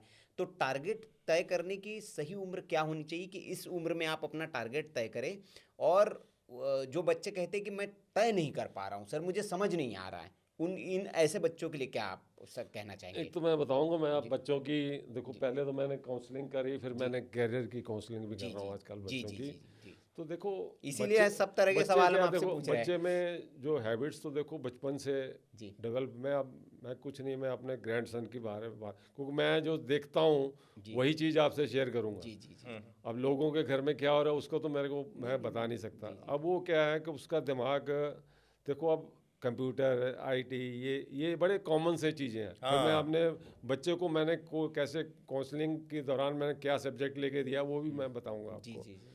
तो वो उसका दिमाग क्या रोबोटिक टाइप है, मतलब कोई रोबोटिक का, जैसे हम पहले एक आधा खिलौना लेके दिया, फिर दूसरे लेके दिए, मैं कहता हूँ 15 मिनट के अंदर उसको फिट करके तैयार करके आपके बिल्कुल सामने खड़ा कर बिल्कुल दे। बिल्कुल। तो उसका दिमाग अब उधर चल रहा है, तो हमारा माइंड भी इसको उसी तरह पुश कर रहे हैं, और रोबोटिक इंजीनियरिंग का दौर आ रहा है। जो आगे जो टाइम आने वाला है वो रोबोटिक्स का आने वाला है। तो वो अब मैंने उसका इंटरेस्ट देख लिया, वो टारगेट उसका बनाऊंगा जब वो +2 हो जाएगा। अच्छा, +2 के बाद टारगेट तय कराना 10th है में बच्चों को। स्टार्ट हो जाना चाहिए माइंड में, और +2 में टारगेट फाइनल होना चाहिए आपका, क्या बात है, क्योंकि चलिए। वही जंक्शन है। उसके बाद आपने कहाँ जाना है वो आपको वही डिसाइड जी करेगा। जी जी जी। तो ये जो चीज़ें अब मैं आपके मतलब बच्चों को जैसे आजकल पेरेंट्स कहते हैं कि भैया वो छठी पढ़ानी है और भैया क्या बनना है जीवन में तय करो, तो ये दबाव मत बनाइए। ना, ये मैंने प्रश्न इसलिए पूछा कि बच्चे को फ्री छोड़िए और 10वीं से उसको- 12वीं तक उसके उसको समझने दे, एक्टिविटीज़ को वॉच करें, वॉच करे, और 12वीं में उसको फिर तय करे कि भैया अब क्या। हाँ, वहां से दिशा पकड़नी है। लेकिन वो कहते हैं कि यार फिर तो लेट हो जाएगा बच्चा, क्योंकि उसको तैयारी भी तो करवानी है। आजकल 10वीं से ही तैयारी करवा रहे हैं। प्रॉब्लम सबसे बड़ी ये आ रही है कि हम ये देखते हैं फलां का बच्चा क्या कर रहा है, हाँ, कंपैरिजन। फलां का बच्चा क्या कर रहा है, मेरा दोस्त ये ले रहा है, मेरा वो दोस्त ले रहा है। अब वो मेरा बेटा अब इंजीनियर है, केमिकल इंजीनियर है, वो किसी रिफाइनरी में बठिंडा पंजाब में। जी जी। तो वो उसकी जब वो +2 के बाद काउंसलिंग वाले हॉल में हम गए थे, तो बेटी को मैंने आईटी कराया हुआ था, तो वो अब ज़्यादा उस वक्त वो आईटी का जोर चल रहा था, आईटी कंप्यूटर, जिसको देखो कंप्यूटर आईटी कंप्यूटर जी IT। जी जी। ये भी अपने वहाँ से उसकी मम्मी भी कह रही थी भाई कंप्यूटर आईटी को इस तरह का ले देना है इसको। देखो घर से हम कुछ नहीं सोच के गए, क्योंकि मेरा दिमाग शुरू से आपको पता है कि जब ये जिस तरह की हैबिट्स थी हमारे में शुरू से बचपन से ही है, जो मैं इस तरफ मेरे को जो पुश कर रही हैं ये भगवान ही पुश कर रहा है, और भगवान से कनेक्ट होकर हम चल रहे हैं। तब वहाँ पे मैं देखो, भगवान आपको जब आपका दिमाग सही होता है ना, आपको उस आदमी के पास बिठा देता है। वो इतनी भीड़ लगी थी, मैं एक सीट खाली थी उसके पास जाके बैठ गया, और देखा कोई आईटी में जा रहा है, सारे आईटी कंप्यूटर, जिसको देखो आईटी कंप्यूटर, और वो आदमी बैठा था, वो कहता मैं कहा यार इसके बच्चे क्या दिलाएं, समझ नहीं आ रही है, तो बड़ा कन्फ्यूज़न पैदा हो गया। तो कहता देखो सर आपसे एक बात कहता हूँ, ये आईटी में देखो, ये सपोज करो, कहता यहाँ 100 बच्चे बैठे तो हज़ारों हैं, आप 100 का इमेजिनेशन करो, 100 में देखो 60 तो देखो आईटी में जा रहे हैं, और 30 कंप्यूटर में जा रहे हैं, और 10 है कोई मैकेनिकल इंजीनियरिंग कर रहा है, कोई इलेक्ट्रिकल कर रहा है, कोई केमिकल कर रहा है, इस तरह की कर रहा है। अब मैं टेक्निकल आदमी था, मेरे को पता था, तो मैंने देखा ये हमें पता है कि केमिकल इंजीनियरिंग में मैकेनिकल भी आ जाती है, इलेक्ट्रिकल भी आ जाती है, सारी चीज़, जैसे आईटी में कंप्यूटर भी आ जाता है, और सारी चीज़ें आ जाती है।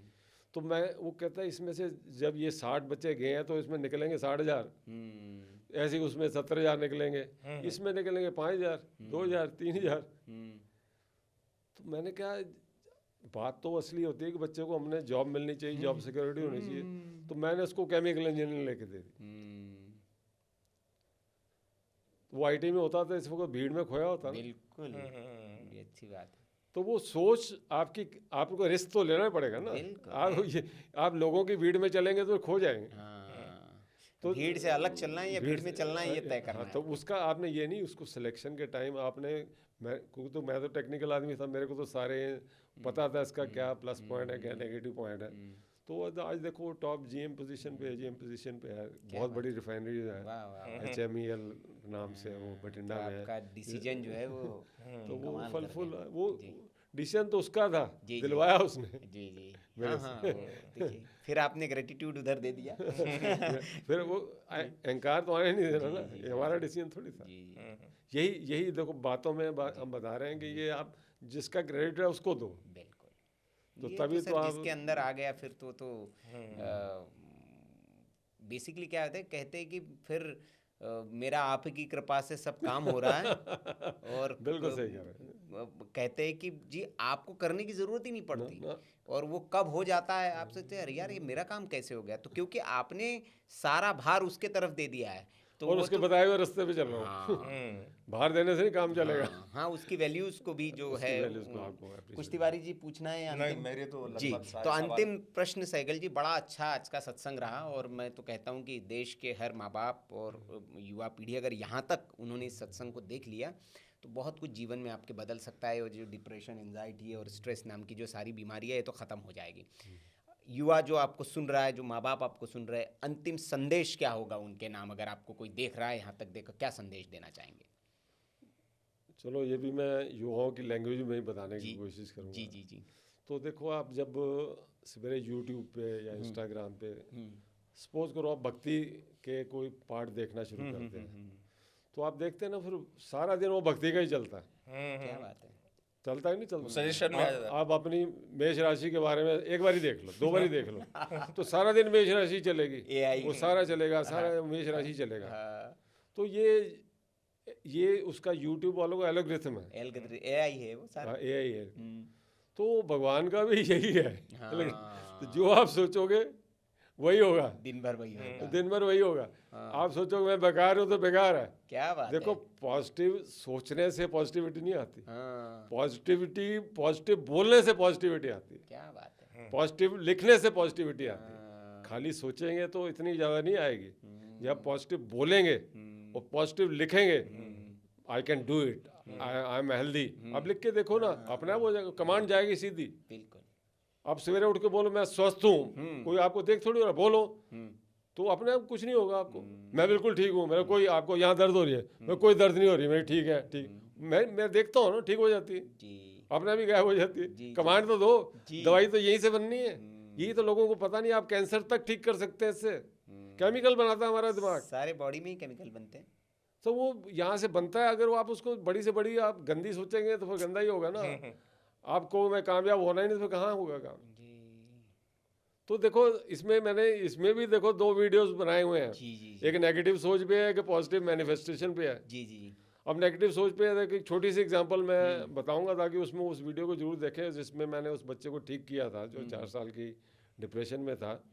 उसमें देखो ये लाइव एग्जांपल है, हमको मेरे घर का तो है ही नहीं है। उसमें अमेरिका का एक बच्चा था 25 साल का, उसने किसी का मर्डर कर दिया था, तो जज उसको फांसी की सजा दे देता था। ये बड़ी कॉमन स्टोरी है, आपको भी शायद पता हो। जी जी। तो अब वो क्या है कि कुछ साइंटिस्ट है ना, उस पर साइकोलॉजिकल एक्सपेरिमेंट करना चाहते हैं। तो जज के पास जाते हैं कि हम इसको मतलब कोई एक्सपेरिमेंट करना चाहते हैं, तो वो उसको ब्रीफ कर देते हैं हम ऐसे ऐसे करेंगे, तो जज उनको अलाउ कर देता है, परमिशन दे देता है। तो अब वो उस बच्चे के पास जाते हैं जिसको फांसी की सज़ा होती है, उसको कहते हैं भाई ये फांसी तेरे को फलां फलां तेरे को फांसी होनी है, तेरे को गर्दन में वो लटकाएंगे, तू चिल्लाएगा, तेरी गर्दन की हड्डियाँ टूटेंगी। एक मेथड तो ये है जो जनरल है। दूसरा हमारे पास एक बहुत सिंपल मेथड है, तेरे को हम कोबरा से कटवाएंगे। कोबरा यूं काटेगा, बहुत जहरीला कोबरा होगा, यूं काटेगा यूं मर जाएगा। तो वो कहता है यार इतनी गर्दन तोड़वाने से अच्छा चलो, वो मान जाता है। मान के उसका वो सारा उसका एग्रीमेंट ले लेते हैं ताकि उसकी परमिशन से सारा हो रहा है। अब वो दिन भी आ जाता है, अब फांसी का दिन है। अब वो साइंटिस्ट कोबरा लेके खड़ा है उसकी आंखों के सामने। अब वो क्या है कि उसकी अब दिन आ गया, टाइम आ गया, वो कहते हैं ना 1 2 3, तो अब वो उसके कपड़ा बांध देते हैं। अब वो सांप वाला तो हट जाता है, एक दूसरा साइंटिस्ट सुई वाला, ये आपने सुना होगा। तो सुई वाला जब उसको सुई चुभोता है वो बंदा मर जाता है। और वो जब रिपोर्ट आती है तो उसके बॉडी में वही पॉइजन मिलता है। अब बताओ अब क्या बताने सारा के लिए? सोच का खेल। सारा सोच का खेल है। नेगेटिव है तो ये नेगेटिव की एक्सट्रीम है, बिल्कुल। और पॉजिटिव का मैनिफेस्टेशन का मैंने वीडियो जो बनाया हुआ है उसमें क्या ये, उसमें देखो ये साइंटिफिक है, ये कोई हमारी मैनिफेस्टेशन करने, ये उसमें निकोला टेस्ला का कोड है 369 का, वो अब्राहम हिक्स का 17 सेकंड्स का वो मैनिफेस्टेशन। उसमें आपने जैसे आपको कहीं नौकरी सपोज करो गुड़गांव की किसी कंपनी में प्रोजेक्ट इंजीनियर की नौकरी करनी है, तो आपको 5 लाख का पैकेज चाहिए, आप उसको डिजर्व करते हैं, तो आपने उसको होते हुए इमेजिन करना है। बिल्कुल। मेरे को नौकरी मिल गई, मैं वहाँ काम कर रहा हूँ, मैं very happy, thank you God. इस 3 बजे सवेरे लिखना है, 3 बजे 6 बजे दोपहर, 9 बजे रात हाँ, को। हो तो जब जाएगा। इसको लिखेंगे तो आप पूरा घुसेंगे ना उसके अंदर, हाँ, तो 7 दिन में फिर वो घंटी बजनी शुरू हो जाएगी। बिल्कुल। तो ये पॉजिटिव है। तो मैनिफेस्टेशन में आप किसी भी, आप कोई भी इच्छा आपकी अगर 21 दिन में पूरी हो जाती है या 33 दिन में पूरी हो जाती है, तो और आपको क्या चाहिए? हाँ, ये इसको एक लाइन में शाहरुख खान की एक लाइन है कि दिल से कुछ चाहो तो पूरी कायनात आपको उससे मिलाने में लग जाती है, तो वही है। वही है। हाँ, ये सब सोच का खेल है। चलिए, बहुत बढ़िया सत्संग रहा तिवारी जी, और बहुत कुछ सार आप देखे गए हैं। बड़ी बड़ी किताबें पढ़ने के बाद जो कुछ मिल सकता था वो आपने इस 1 घंटे में दे दिया है। मतलब एक घंटे में जो जी, मैंने नहीं दिया, हाँ तो जी, मेरे जरूर, वो तो है हनुमान ही। जी ने दिया। ये जो सत्संग है ये देखिए उसी की कृपा से हो रहा है। हमें भी, मैंने आपसे जैसे कहा भी कि इसकी प्रेरणा भी हमें वहीं से मिली। जब मैंने रामचरितमानस की उस लाइन को पढ़ा कि बिनु सत्संग विवेक न हुई, राम कृपा बिनु सुलभ न सोई, तो हमें लगा कि यार पॉडकास्ट क्यों करें, पॉडकास्ट दुनिया कर रही है, हम सत्संग करेंगे। और हम ये वहीं से सत्संग की शुरुआत हुई। और ईश्वर की कृपा देखिए कि लोग पॉडकास्ट के लिए गेस्ट कोऑर्डिनेट करते हैं और गेस्ट हमें कोऑर्डिनेट करते हैं कि जी सत्संग हम करते हैं मिलके। तो ये ईश्वर की कृपा है, वो सब ईश्वर से होता है। और आप आए सहगल साहब, इतना युवा पीढ़ी को, पेरेंट्स को आपने ये जो रस दिया है, जो ज्ञान दिया, ज्ञान का सार दिया, उसके लिए बहुत बहुत आभार आपका, धन्यवाद। और दर्शकों से हम यही कहेंगे, जैसे कहा, देना सीखिए। अगर आप देना सीखेंगे तो आपको मिलना शुरू हो जाएगा। तो ये बातचीत अगर आपको अच्छी लगी और आपको लगता है कि ये औरों के भी जीवन को इनलाइट कर सकती है, प्रकाशमय कर सकती है, तो इस पॉडकास्ट को ज़्यादा से ज़्यादा आप शेयर करें। आप शेयर करेंगे तो आपके जीवन में ज़रूर कुछ ना कुछ बदलाव आएगा, क्योंकि आप दे रहे हैं किसी के जीवन में बदलाव लाने के लिए, एक उसको निमित्त बन रहे हैं उसके जीवन में। तो ये करिए आप, अगर अच्छा लगा हो आपको, इसको शेयर करिए ताकि उनके जीवन में भी कुछ प्रकाश हो, ये सत्संग सुनकर विवेक उनको मिले। और अगर कुछ प्रश्न हो आपके जो इस सुनने के बाद आ रहे हो, तो आप ज़रूर लिखें कमेंट बॉक्स में, सहगल साहब उसका जवाब देंगे। और किसी को इस पॉडकास्ट में आप देखना चाहते हैं तो आप लिखें, हम कोशिश करेंगे कि वो भी हमारे साथ आए, उनसे हम सत्संग करें। और आप अब तक यहाँ तक जुड़े, इस सत्संग को आपने देखा, आपका भी बहुत बहुत आभार। नमस्कार, जय श्री राम। जय श्री राम।